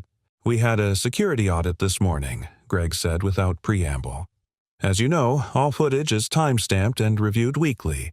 But last night a call came in from a guest claiming a woman left the building through the side entrance in an unauthorized vehicle. We pulled the footage. Jake said nothing. Greg hit play. The woman, soaked barefoot, visibly shaken, entered the passenger seat of Jake's truck. The truck pulled away. That was it. We need to know who she was." Greg said, his voice low and even. "And why you didn't report an incident on hotel property." Jake rubbed his palms together, searching for words. "She wasn't a guest," he said finally. "I don't even think she was staying here. She wasn't dressed for the weather, and she didn't want the police involved. That's not your call to make." Kendra snapped. "You broke protocol." Jake looked from her to Greg. "I didn't take her into the hotel. She was outside, freezing. I helped her get warm and gave her a place to rest." Greg leaned back. "And you didn't think to notify security or management. She could have been a threat. This is post-pandemic hospitality, Jake. There are rules for a reason." Jake felt heat rise behind his collar. She wasn't a threat. She was scared. Greg stood straightening his jacket. "And now we're liable because you made a judgment call that wasn't yours to make. This isn't personal, but we have standards." The words landed like a slap. Greg stepped aside and gestured toward the door. "You're being placed on indefinite suspension while we review. Turn in your badge and keycard." Jake stared at him for a moment, then slowly reached into his pocket. He set the plastic badge and bent keycard on the desk with care. Not slamming, not defiant. Just done. Kendra avoided his eyes. Greg didn't bother to say goodbye. Outside the cold bit deeper than it had earlier. Not the kind that stung skin, but the kind that numbed something inside. He climbed into his truck and sat there for a long moment. The windshield wipers ticked once, twice. He looked over at the passenger seat. Gone. just melted snow and a faint trace of perfume. That night, Jake reheated leftover chili and tried to smile as Sophie told him about a class project involving paper snowflakes and state capitals. "Miss Talbot says I might be in the spelling bee next month," she added, spoon in hand. "Can you come if I make it?" Jake nodded, throat tight. "Wouldn't miss it for the world." She paused, watching him. "You okay?" He forced a half grin. "Just tired." After she went to bed, Jake sat alone in the kitchen. The refrigerator hummed. Outside, wind howled faintly through the eaves. He stared at the envelope where he kept emergency cash, 173 euros. Rent was due in 10 days. 2 days passed. Then 3. Jake filled out job applications online, most of which ended with automated rejections or no reply at all. His phone stayed stubbornly silent except for a few missed calls from an unknown number he refused to answer. His pride wouldn't let him ask for help, not from his brother, not from the church he hadn't set foot in since Mandy's funeral, not from anyone. On day 4, while walking Sophie to the bus stop, a neighbor paused him. "Hey, Callahan said Marcus from 4B. Saw what happened at the hotel. Sorry, man." Jake stiffened. "How did your town small? People talk." He expected judgment, pity, but instead Marcus nodded and held out a folded sheet of paper. "A buddy of mine's looking for someone to help him clean out a foreclosed property on 12th. It's not much, but it's something." Jake took the paper, the stiffness in his chest easing slightly. "Thanks." Marcus shrugged. "You helped me when my radiator blew. People remember stuff like that." That afternoon, Jake drove to the property a boarded-up duplex that smelled of mold and mildew. He spent 6 hours hauling broken furniture, scrubbing grime off the walls, and fixing a clogged toilet. The cash payment, $80 in crumpled bills, felt heavier in his hand than it should have. It wasn't glory, it wasn't dignity, but it was something. Later that night, he sat on the fire escape outside his apartment with a mug of black coffee, knees, aching hands scraped. He looked up at the sky where the clouds had finally cleared, stars piercing through like quiet promises. He didn't regret what he did. Not for a second. But he was tired of being the man who did the right thing, and got punished for it. Still, when he closed his eyes, he saw her face, that flicker of panic turning into fragile trust, and he heard her voice. "You just helped." Somewhere in the vast machinery of the universe, he hoped that mattered. And maybe it still would. The morning sun poured weak light through the kitchen blinds as Jake Callahan stood at the sink scrubbing last night's dishes like they'd personally offended him. The hot water helped ease the ache in his knuckles, still sore from hauling debris out of that foreclosed duplex. His reflection in the window looked older than 42, lined, tired. The kind of face that carried quiet weight instead of loud ambition. Behind him, Sophie was humming at the table, carefully gluing construction paper to a shoebox for a school project. Her hair was tied in a lopsided ponytail, a peanut butter smear across one cheek. "You need a hand, Peanut?" he asked. She looked up, grinning. "I've got it. It's going to be a time capsule. Miss Talbot said we should put in things we'd want someone in the future to know about our life." Jake leaned back against the counter, folding his arms. "That. So what are you putting in?" She listed them off proudly. A picture of Mom, one of my spelling bee ribbons, my lucky marble, and a note to future people. "What's it say?" Sophie beamed. "It says, 'Even if the world is hard, it's better when someone is kind.'" Jake swallowed. "Hard. That's a pretty good lesson," he said softly. She shrugged like it was obvious. "You taught me that." By noon, Jake had finished patching a neighbor's bathroom sink for $20 and half a tuna sandwich. He stuffed the cash into an envelope in his glove box, counting the growing but still thin stack. Rent loomed. Utilities weren't far behind. But there was a deeper hunger clawing inside him, not for money, but purpose. Respect. The feeling of walking into a place and being trusted, not pitied. Since losing his wife 3 years ago, he'd rebuilt their life 1 bolt, 1 hour at a time. Getting fired, especially for doing something decent, felt like someone yanking the floor out from under everything. As he pulled into the parking lot of a hardware store to check for posted job ads, he saw a familiar figure pushing a cart of mulch toward a red pickup. Frank. The older man looked up, squinting. Jake Callahan. I'll be damned. Frank Delgado had been a maintenance supervisor at another hotel chain across town. They'd crossed paths often over the years, sharing tools, stories, and the quiet camaraderie of men who fixed what others broke. You working here now? Jake asked. Only on weekends, Frank chuckled, still at the Meridian full-time. Jake hesitated. Not anymore. Frank's smile faded. Heard something happened. You okay? Jake gave a tight nod. Trying. Frank paused, then pulled a folded flyer from his back pocket. You might want to look at this. My niece's company is hiring tech support at the downtown branch. Not fixing pipes, but it's honest work and they train you on site. Jake took the paper slowly. Thanks, Frank. Frank clapped his shoulder. You helped me when my water heater exploded and I didn't have a dime. This world works best when good people keep helping each other. That night, Jake tucked Sophie into bed and lingered by the door, watching her sleep. He wondered what kind of world she'd grow up in. If being kind would ever stop costing so much. If someday she'd see her father not as the man who struggled, but the man who refused to compromise who he was. He stepped onto the fire escape again, nursing a cup of weak coffee. Snow was melting in patches. The night air was crisp, but the wind had gentled. Something scraped against the metal below. Jake looked down.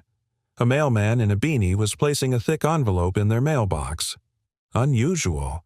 It was nearly 9 p.m. He jogged down the stairs, calling out a thanks as the mailman walked off. The envelope was heavy cream-colored with no return address.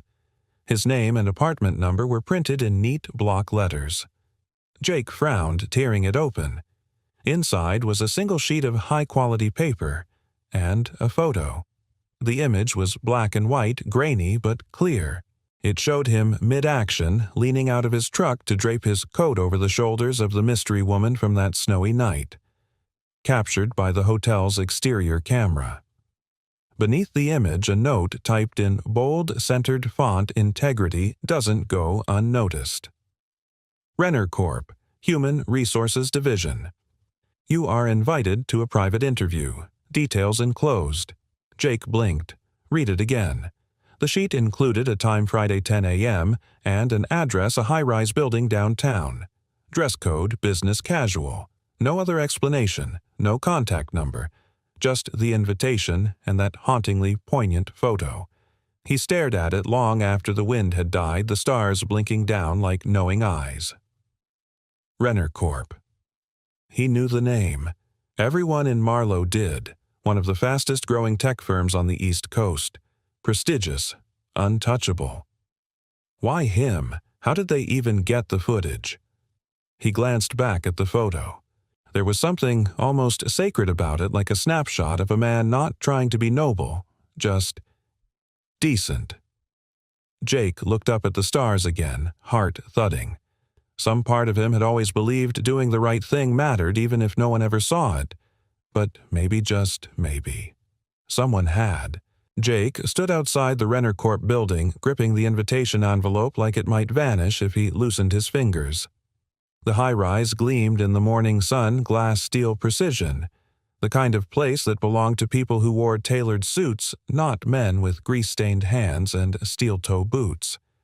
He tugged at his collar. The borrowed shirt was one size too tight, and the blazer loaned from his neighbor Marcus had a faint smell of mothballs. But it was the best he had. Sophie had polished his boots herself that morning, declaring solemnly, "First impressions are sacred, Dad." Jake had smiled, kissed the top of her head, and promised he'd give it his best shot even if he had no idea what he was walking into. Inside, the lobby hummed with quiet luxury. Marble floors, walls of glass, and not a single surface out of place. A woman at the front desk greeted him without looking up. Name, Jake Callahan. I have an interview. She glanced at the screen, then stood. You're expected. Elevators to your left. Floor 31. Conference Room C. Jake stepped into the elevator, heart thudding. As it climbed, he stared at his reflection in the brushed metal walls. He didn't belong here. But someone had decided he did. The door to Conference Room C was ajar. He stepped inside. It wasn't what he expected. No panel of executives. No HR manager with a clipboard. Just one person. Sitting at the head of the long table flipping through a folder was the woman from that night. The woman he'd pulled from the snow. Except now she wasn't shivering or scared. She was composed. Crisp white blouse navy suit. Her hair was smooth and tucked behind one ear. And her expression, calm, focused, yet softer than he remembered. She looked up and stood. "Mr. Callahan." Jake blinked. "You." A flicker of a smile. "Yes, me. Please sit."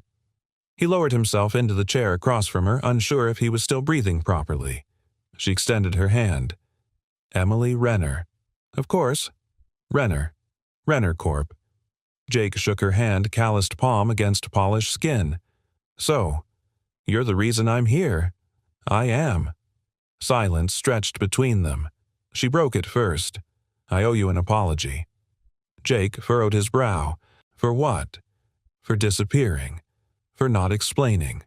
For not warning you about what might happen after that night. He shook his head. "You don't owe me anything.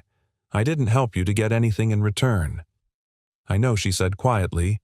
"That's why it mattered." She folded her hands on the table. "I was running away from a very public engagement party where I was expected to smile, agree to a merger I didn't believe in, and marry someone I didn't trust. That night, I couldn't breathe, so I left. Stupid, reckless, but necessary. You didn't ask questions. You didn't try to fix me. You just offered warmth, safety. That night changed me." Jake didn't know what to say. Her voice was steady, but underneath he heard the echoes of exhaustion. "I wanted to thank you," she continued. "But not with a note. I wanted to do something that mattered. So this," he gestured around, "this is a job interview, pause." "Yes," she said, "but it's also a test of my own judgment. I have the authority to hire for a new facilities manager position. My team is expanding. It's not charity. I've seen your record. You're overqualified, frankly. I watched footage from the hotel. Not just that night, but how you treated guests, your coworkers, even the janitor who spilled bleach on your boots once. You don't just work hard, you respect people. That's rare." Jake stared at her. "You watched all that." She gave a small laugh. "I had a lot of time after stepping down temporarily. I needed something real to remind me what leadership looks like." He leaned back. "And you think that's me?" "I know it is." He hesitated. "I lost my job because I helped you." "I know, and I'm sorry." Jake shook his head. "I'd do it again. That's not the point. I've never been in a room like this before. Or offered something like this. It doesn't feel real." Emily stood and walked to the window. The skyline stretched out like a challenge. She turned back to him. "It's real. You won't be a token or a poster boy. You'll be on my team. I need people I can trust. People who still believe integrity matters even when no one's watching." Jake stood slowly, the moment thick between them. "You're offering me a job. I'm offering you a purpose." He exhaled, feeling the tension in his chest loosen just a little. "I have a daughter," he said. "Sophie. She's 10. She asked me this morning if kindness still mattered in the real world. I wasn't sure what to tell her." Emily smiled softly. "Now you can tell her it does." 30 minutes later, Jake stepped out of the building into the sunlight, the offer letter in his hand. It wasn't just a job, it was a lifeline. He looked up at the high-rise again, then down at the crisp paper, and finally at the street where taxis buzzed by and people hurried past, eyes glued to phones. No one knew what had just happened. No one had seen the moment that had shifted the weight of his world. But he knew. He pulled out his phone, dialed, and waited. "Hey, Peanut," he said when Sophie picked up. Guess what? Her voice lit up. You got it. Jake laughed, eyes shining. Yeah, sweetheart. I got it. We're gonna be okay. He didn't hear the passing cars anymore, or the noise, just the sound of his daughter's giggle like a bell ringing through the fog. And for the first time in a long time, Jake Callahan stood tall not as a man who'd lost everything, but as a man who'd never lost who he was. Jake Callahan stepped into Renner Corp's headquarters for the second time that week, only this time he wasn't walking in with hesitation. He was walking in with hope. He wore the same blazer, pressed with extra care. Sophie had insisted on tucking a small folded note into his pocket that morning, a simple message written in purple marker, "Be kind, like always." They'll see it too. He'd smiled and promised to keep it close. The elevator ride to the 31st floor felt shorter this time. When the doors opened, a tall man in a navy polo with a company badge waited just outside. "You must be Jake Callahan," he said, offering a hand. "I'm Rachel's assistant, Ben. She asked me to show you around and get you settled," Rachel Jake asked. "Rachel, Lynn, Director of Facilities. You'll be reporting to her directly. Emily may have brought you in, but Rachel's the one running the day-to-day." Jake nodded, falling in step as they walked past rows of glass offices and minimalist decor. It was all sleek and bright, a far cry from the dim mechanical rooms he'd worked in most of his life. Ben glanced sideways. "Just a heads up, Rachel's sharp. She doesn't say much until she trusts you." Jake smiled. "Sounds fair."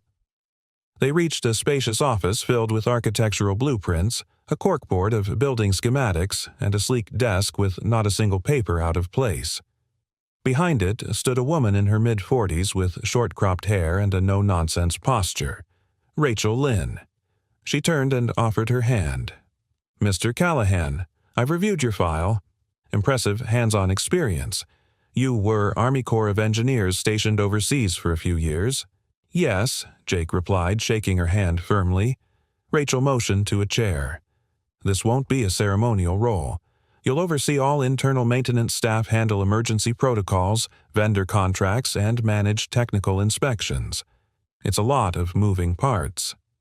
"I can handle moving parts," Jake said evenly. "It's the politics I'm rusty on." Rachel cracked a faint smile. "Good. I'll handle the politics. You handle the machines." She handed him a folder. "Your first assignment, review the HVAC maintenance reports.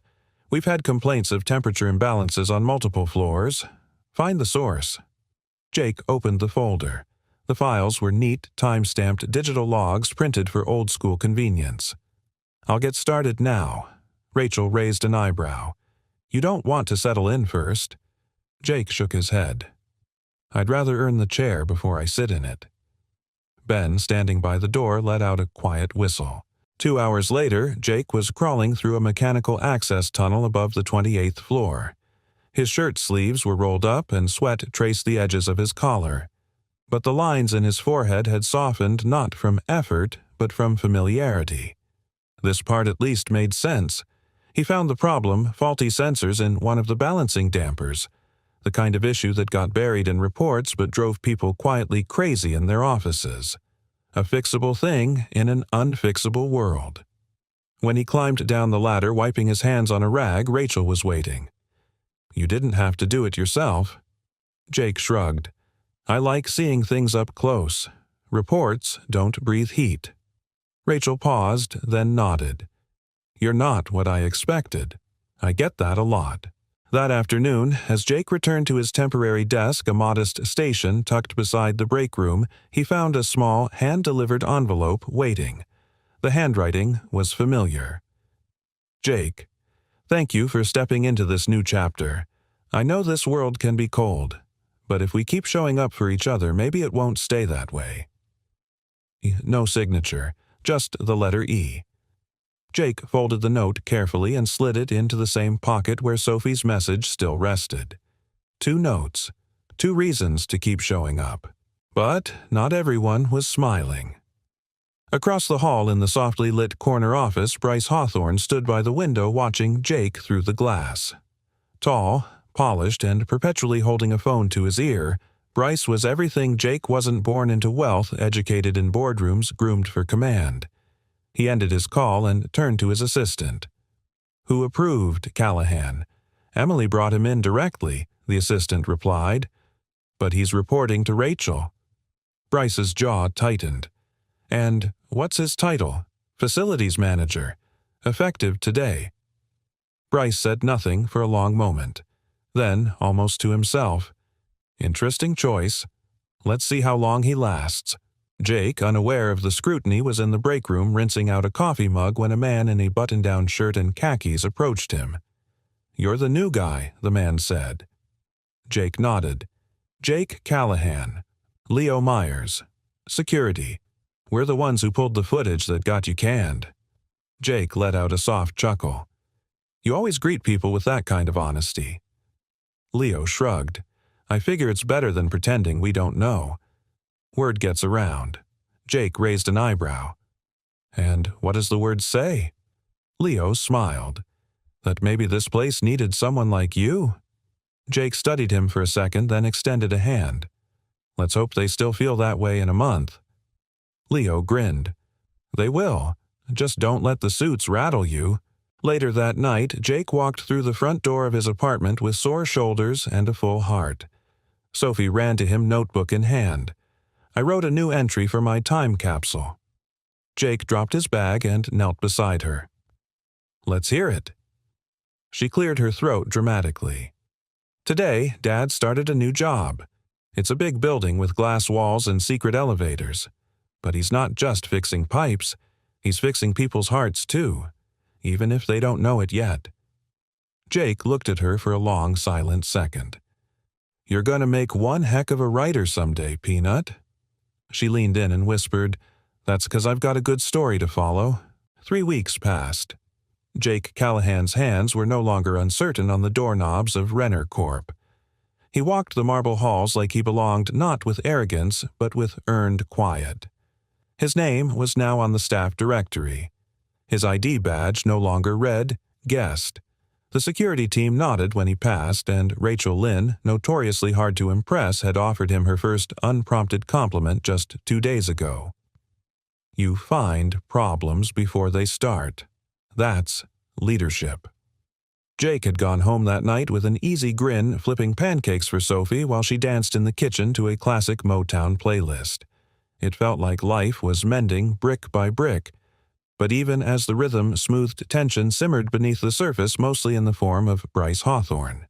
Jake had seen him twice, once at a shareholder mixer he wasn't meant to attend, and once in the elevator where Bryce had offered a cool, dismissive nod. The kind of look you give a man you're waiting to outlast. Jake wasn't intimidated, but he wasn't naive either. Late Friday afternoon, Jake was in the boiler room with Leo Myers checking the sensor system for floor-wide pressure variance. Leo leaned on the railing, sipping a protein shake. "So, rumor is you're making friends upstairs." Jake chuckled. "I didn't know I was playing politics." "You're not. That's why people like you, but it's also why guys like Hawthorne don't." Jake paused mid-adjustment. He say something. Let's just say there's chatter about questionable hires and overreaching executives. Some folks don't like that Emily brought in someone from outside the pedigree. Jake tightened the valve.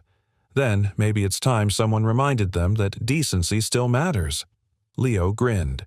"I like you, Callahan. You don't flinch." Jake gave him a look. "I flinch. Just not where they can see it." That evening, Jake received an email from Emily's office, brief as always. "Jake, would you be willing to stop by my floor at 6:15? Don't worry, it's not a reprimand." Jake stared at the screen for a beat before replying simply, "Ernim." At 6:15 sharp, he stepped into Emily Renner's corner office. It was the first time he'd seen her since the day of the interview. She stood by the wide windows silhouetted by the gold-pink hues of a setting sun. Her blazer was off sleeves, rolled up hair slightly undone like she'd been thinking too hard to worry about appearances. "Come in," she said, gesturing to a pair of chairs by the fireplace. He sat. She handed him a glass of water, then sat opposite, crossing one leg over the other. "Thank you for coming." Jake nodded. "Everything all right?" She smiled, small but sincere. "I've been watching." Quietly. "You've made quite an impression, Mr. Callahan. Rachel speaks highly of you. HR says complaints have dropped significantly. Even the janitorial staff says you fixed the vending machine with a spoon and a rubber band." Jake chuckled. Necessity is the mother of invention. Emily leaned forward slightly. "I want to offer you something." Jake blinked. "I thought I already had the job." "This is more than a job." She opened a folder on the table and slid it across. Inside was a formal letterhead proposal. Assistant Director of Facilities. A full-time salary. Comprehensive benefits. Housing stipend. Company vehicle. Jake stared at the paper. This is real." She nodded. "It's yours if you want it." He looked up at her emotions stirring like a tide held back too long. "Why?" he asked softly.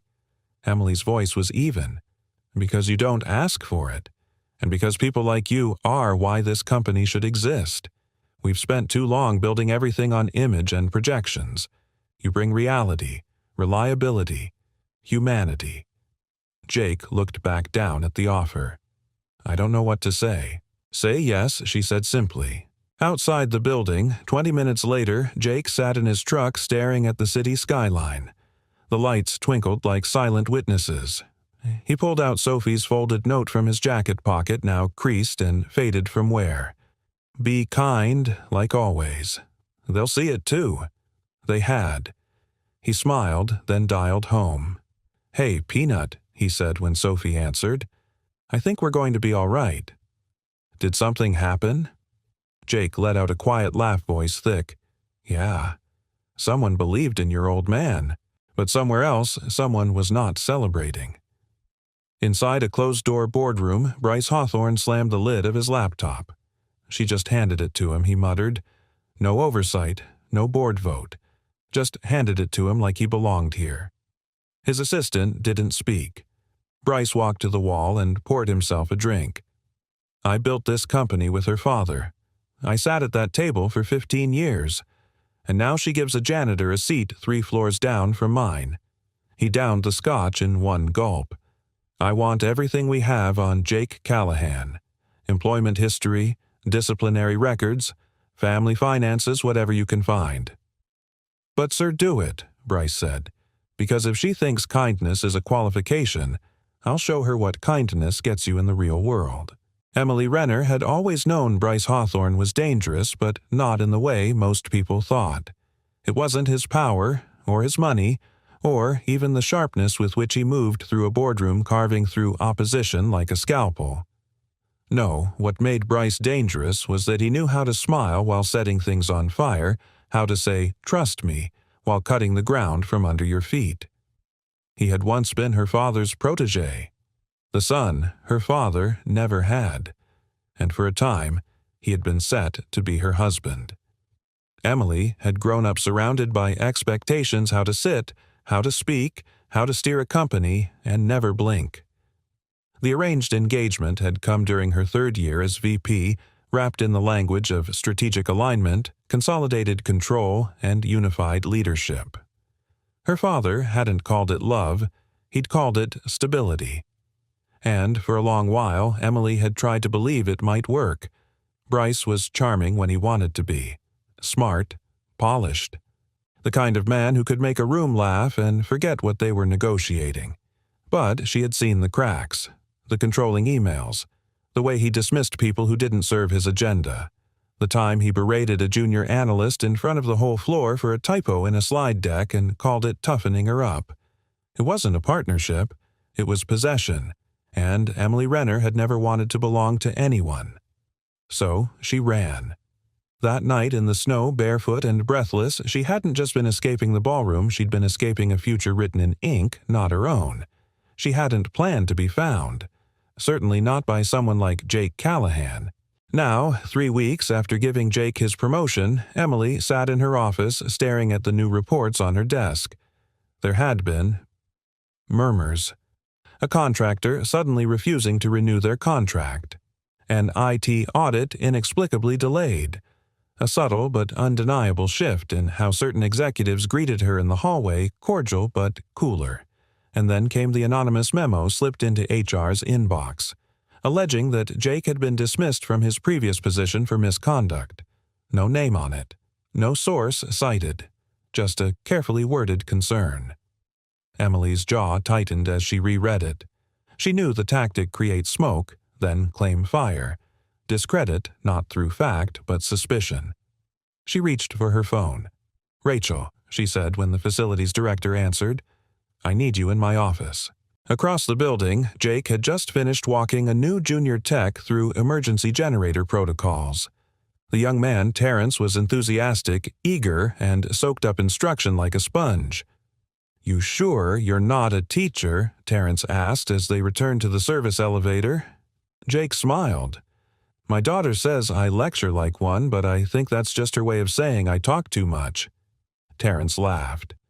But the lightness faded when Jake saw Rachel standing outside his office door, arms crossed, expression unreadable. "Something wrong?" he asked. She nodded toward the office. "Emily wants to see you." Now. Emily was standing when Jake entered. She motioned for him to close the door behind him. He did. "I need to ask you something," she said, no preamble. "And I need you to be absolutely honest." Jake's gut twisted. "Okay, we received an anonymous report that you were let go from your last job due to misconduct." Jake blinked. "What? It didn't come through official channels?" "It was slipped in quietly." "Which is what makes me think it's not about truth, it's about sabotage." Jake's jaw tightened. "I was suspended because I helped someone off property who needed help. That someone was you." Emily looked down, guilt flashing across her features. "I know," she said softly. "And I believe you, but others don't know the full story." "And now someone's trying to weaponize it," Bryce Jake said. Emily didn't answer, which was answer enough. Jake paced the office once, then stopped. "You want me to step back?" "No," she said immediately. "But I need to know if there's anything else I should be prepared for. Anything someone like Bryce could twist." Jake shook his head. "I've never taken a bribe. Never mistreated a coworker. I have late rent payments and a decade-old truck. That's it." Emily nodded. "Then we hold the line." Their eyes met, and something passed between them, something unspoken, but heavy with meaning. Trust. Fragility. A shared understanding that they were no longer just fighting for jobs or reputations, but for something deeper. Later that night, Jake sat on the rooftop of his apartment building, the city lights twinkling far below. Sophie was asleep. The world was quiet. He thought about what it meant to be targeted not for a mistake but for being in someone else's way. About how fast a whisper could become a stain. He pulled out his phone and scrolled to Emily's number. For a moment, he hovered. Then he typed, "You stood by me today. Thank you." Seconds later, a reply. "You stood by me first." He stared at the screen, the corners of his mouth lifting. Some things he thought were worth holding the line for. It happened on a Tuesday. Jake Callahan arrived early as always, coffee in hand, blueprints tucked under one arm. The office was quiet at that hour, just the hum of machines waking up and the rhythmic tap of early risers on keyboards. It was his favorite part of the day. Before the noise. Before the layers of formality were strapped on like armor. He stopped by the server room on the 16th floor to check a complaint about rising temperatures. Nothing dramatic, just a maintenance request that had pinged his inbox the night before. The technician's report said the sensors were fine, but Jake, as usual, wanted to see it for himself. He knelt down by the panel. A faint humming echoed through the metal walls. He opened the wiring hatch and blinked. Something wasn't right. 2 wires had been deliberately crossed. Not an accident. The kind of mischief someone either did to cause a problem or to frame one. Jake frowned, took a picture with his phone, and got to work rerouting. Within 20 minutes, the system was running smoothly again. He filed his own report, careful to document every step. He had no idea it wouldn't matter. By noon, the email hit every department. Facilities. Failure causes. Critical server cooling breach investigation underway. Jake stared at the subject line, blinking in disbelief. He opened the message. Due to a recent mechanical error in our climate control system, a breach in the server room resulted in system slowdowns and compromised data performance. The source of the breach is currently being reviewed. Staff involved may be subject to disciplinary action pending final audit findings. His chest went tight. Then Rachel called, "Jake, my office, now." She didn't look angry. She looked tired, disappointed, and maybe somewhere under all that worried. "They think it was me," Jake said before she even spoke. Rachel didn't deny it. "Bryce escalated the issue before I even saw the report. He's already spoken with legal. He's recommending immediate suspension." Jake sat down hard. "You know, I didn't do this. I do. But the wiring configuration, it matches your access code from earlier this morning. The audit team sees that and assumes sabotage or negligence." Jake pulled out his phone and held it up. "I documented the error. I filed a full report. I even photographed the crossed wires." Rachel took the phone, scrolled, nodded. "I'll forward this to Emily. She won't let this stand." "I hope you're right," Rachel said quietly, "because you've got a target on your back." Jake left the building not as a respected assistant director, but as a man under review. He didn't go home right away. He drove to a park near the edge of the city, parked by a faded baseball field, and sat under the same tree where he'd once taken Sophie for picnics.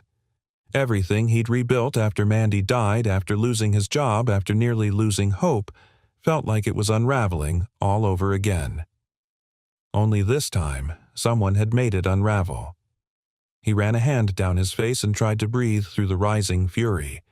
He wasn't a man given to rage, but this was injustice, carefully packaged. He thought of Bryce smug in a suit sipping something expensive behind a polished desk. He thought of Sophie waiting for her father to keep a promise that kindness could still win.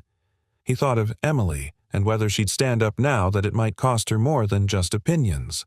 That evening, Emily sat at the head of the boardroom table, her back, straight eyes, sharp. Bryce paced the carpet like a cat sizing up a cornered bird. "I've spoken with legal," he said, voice smooth.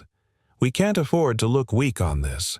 The contractor we lost last week is already on social media questioning our safety standards. Callahan is a good story gone wrong. We end it quietly." Emily leaned back, folding her hands. "You seem very invested in this outcome, Bryce." He smiled. "I'm invested in protecting this company." Emily stood. "Then you should know Jake filed a maintenance report and photo evidence before the breach alert even triggered. He fixed a problem someone else created."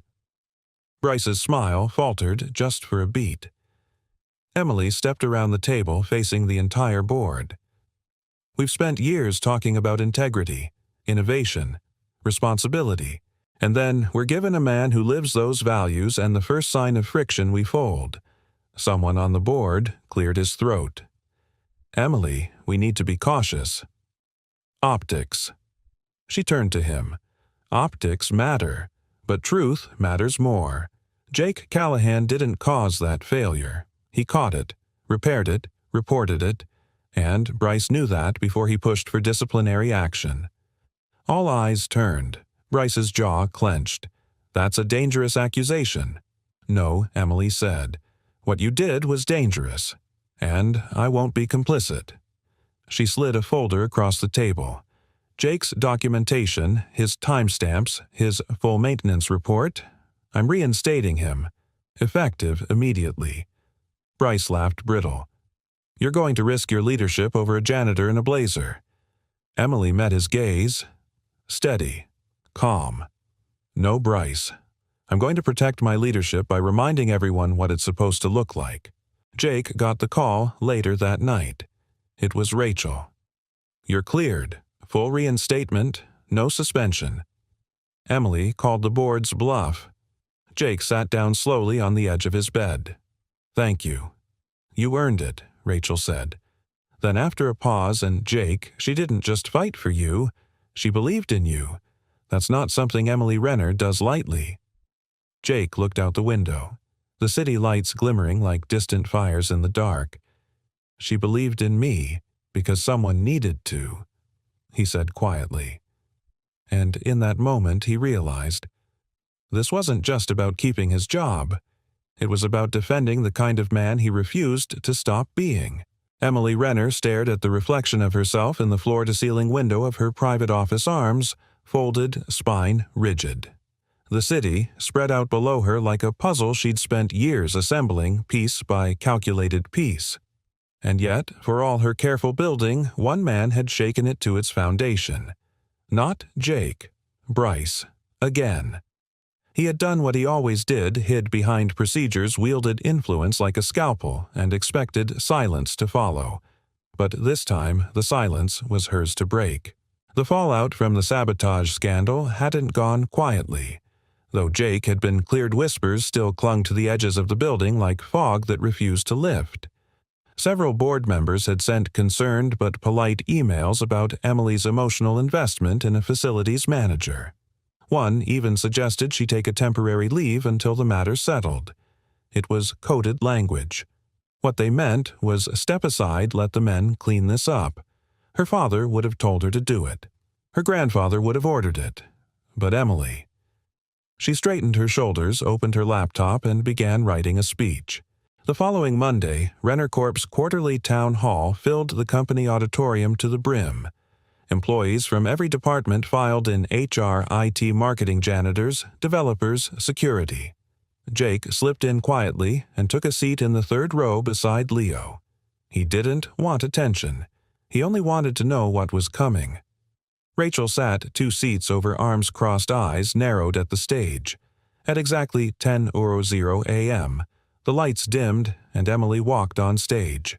She wore no microphone, no prepared slides, just a navy dress, a steady gaze, and a voice that didn't need volume to command silence. She stood alone behind the podium. "I wasn't going to speak today," she began, "but something's changed, and it deserves light." The room quieted further. Even the clink of coffee mugs faded. 3 weeks ago, a man in this building, one of our own, was accused of a critical error. An internal investigation cleared him, but not before damage was done. Not to our servers. To something more valuable. She paused. To trust.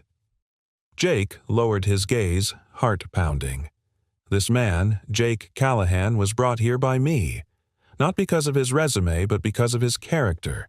Because in the middle of a storm when I had nothing to offer him, not a name, not a reason, he helped me. Without condition, without pride, without expectation. There were murmurs. A few turned to look at Jake. Emily continued. When I gave him a position at this company, I expected competence. He gave us excellence. I expected quiet work. He gave us morale. And when someone tried to discredit him with a manufactured crisis, I realized something critical. Renner Corp is at a crossroads. She stepped around the podium, no longer hiding behind it. We can continue measuring success by the polish of our resumes and the weight of our portfolios. Or we can start measuring it by how we treat people when no one's watching. The auditorium was silent. The air itself seemed to hold its breath. I'm not just here to defend Jake Callahan. I'm here to say this kindness is not a liability. Integrity is not a weakness. And I will no longer stand by while fear and politics try to bury the truth. Her voice cracked just slightly, then steadied. My father built this company. I've tried to run it his way. But his way included alliances that suffocate rather than strengthen, including one with a man named Bryce Hawthorne. A shift swept through the room like wind catching dry leaves. I was supposed to marry that man. For strategy, for stability, for show, but I walked away because no company, no legacy, no empire is worth trading your voice for silence. Her eyes swept across the crowd. So, let me be clear, I'm stepping out of my father's shadow. Effective immediately, Bryce Hawthorne's consulting contract is terminated. And any future leadership at Renner Corp will be built not just on innovation, but on decency. The applause didn't start slow, it erupted like a dam breaking. Jake sat motionless for a moment, overwhelmed. Then Rachel leaned over and whispered, "You better get used to being the reason people still believe in good men." Upstairs, Bryce watched the live stream from his office, jaw-tight glass in hand. He didn't finish his drink. That night, Emily found Jake alone in the top-level conference room rolling up HVAC inspection blueprints. She didn't knock, just leaned against the doorframe. You didn't have to say all that he said without looking up. "I know. You could have handled it privately. Kept your seat on the board easier." "I know." He turned. "Then why?" She crossed the room, her voice softer now. "Because if I ask people to stand up for what's right, I have to be willing to do it first, especially when it costs something." Jake looked at her for a long time. "Then, you okay?" Emily hesitated, then smiled faintly. For the first time in a long while. "I think I'm exactly where I'm supposed to be." Back at home, Sophie opened her time capsule and added one more note scribbled in purple marker. "Today, I learned grown-ups get scared too, but the brave ones speak anyway." Jake Callahan was repairing a squeaky cabinet hinge when the knock came at his door. It was after 8 p.m., late enough that his first instinct was to assume someone needed help, or worse, that something had gone wrong again. He wiped his hands on a dish towel and opened the door and froze.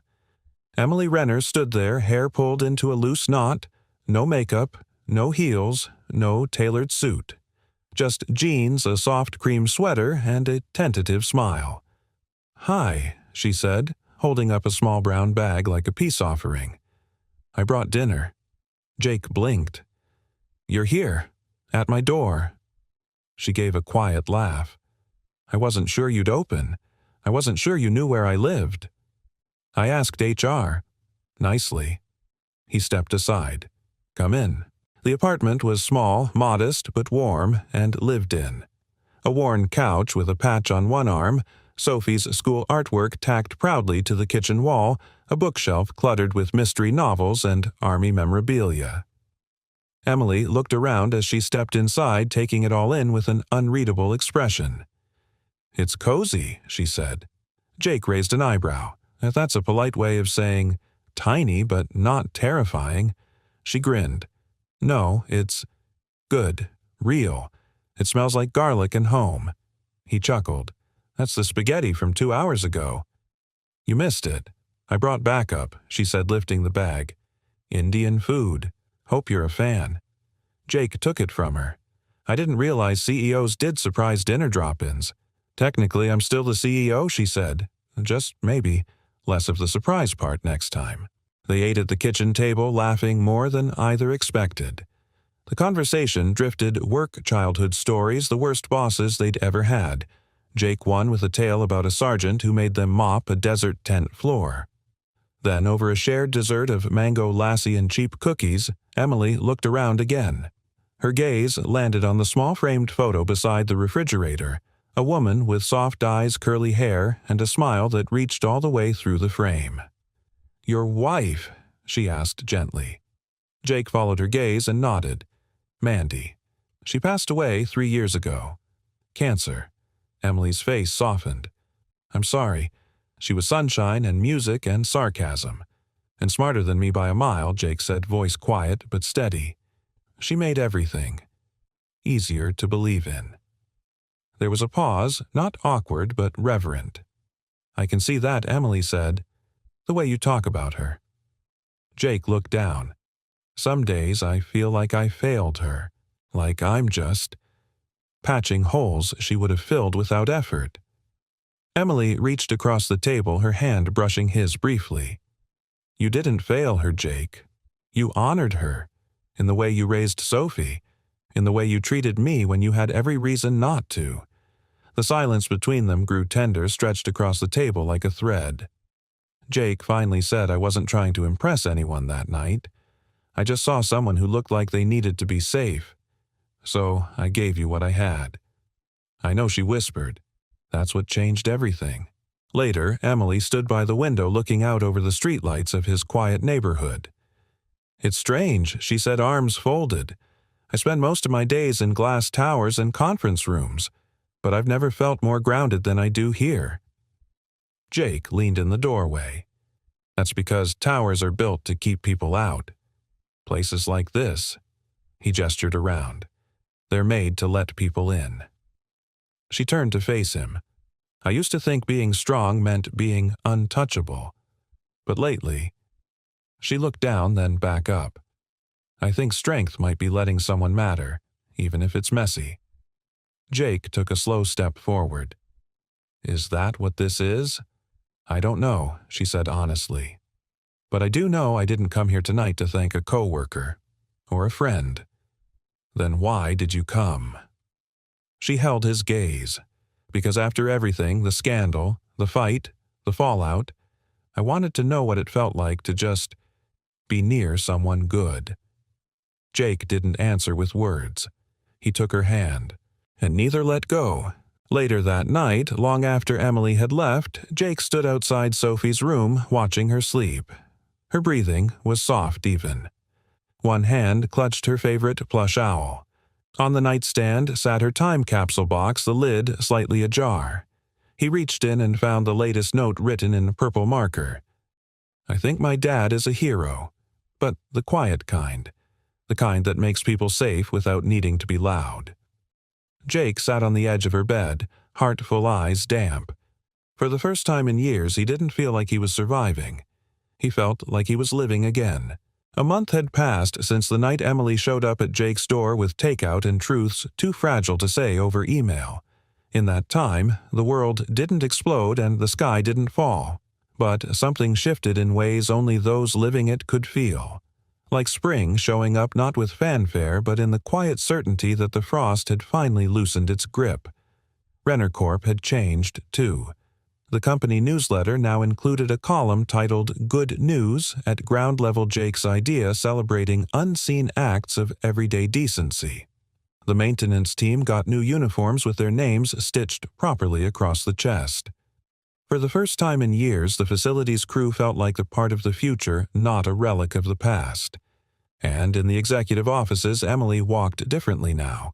Not heavier, not harder, but clearer. She no longer asked permission to lead the way she believed in. On a breezy Sunday afternoon, Jake and Sophie pulled into a tree-lined street just north of the city. Quieter, greener, the kind of place where kids still sold lemonade and neighbors knew each other's dogs. "Is this the place?" Sophie asked, bouncing in her seat. Jake smiled. "Yep." It was an open house, a modest craftsman with creaky floorboards, a crooked porch swing, and ivy curling over the fence like it was trying to remember a song.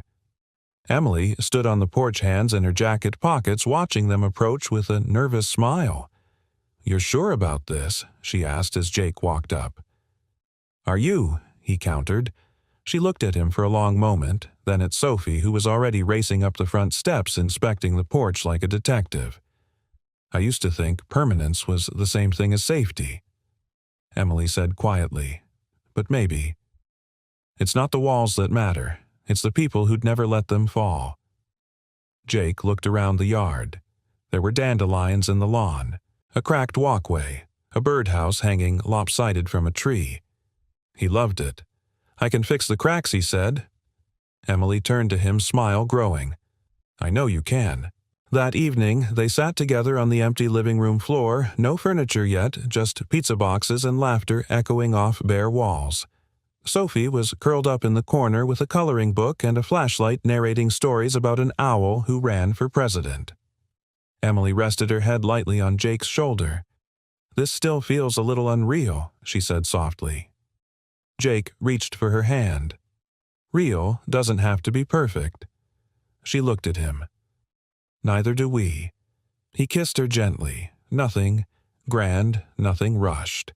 Just two people meeting in the middle of something they never expected but now couldn't imagine losing. Weeks later, Jake was back on the rooftop of Renner Corp, his favorite quiet spot during lunch breaks. The city spread out beneath him, bustling and unaware of the tiny miracle unfolding in the life of one man who used to think miracles were for other people. Emily joined him, 2 coffees in hand. "Guess what the board just approved?" she said, handing him one. Your resignation so you can become a full-time travel blogger. She laughed. No, the Community Integration Project. Jake raised an eyebrow.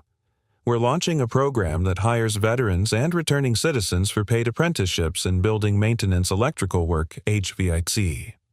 Everything your team does. Jake blinked. You're serious? Completely. And you're running it. He stared at her stunned.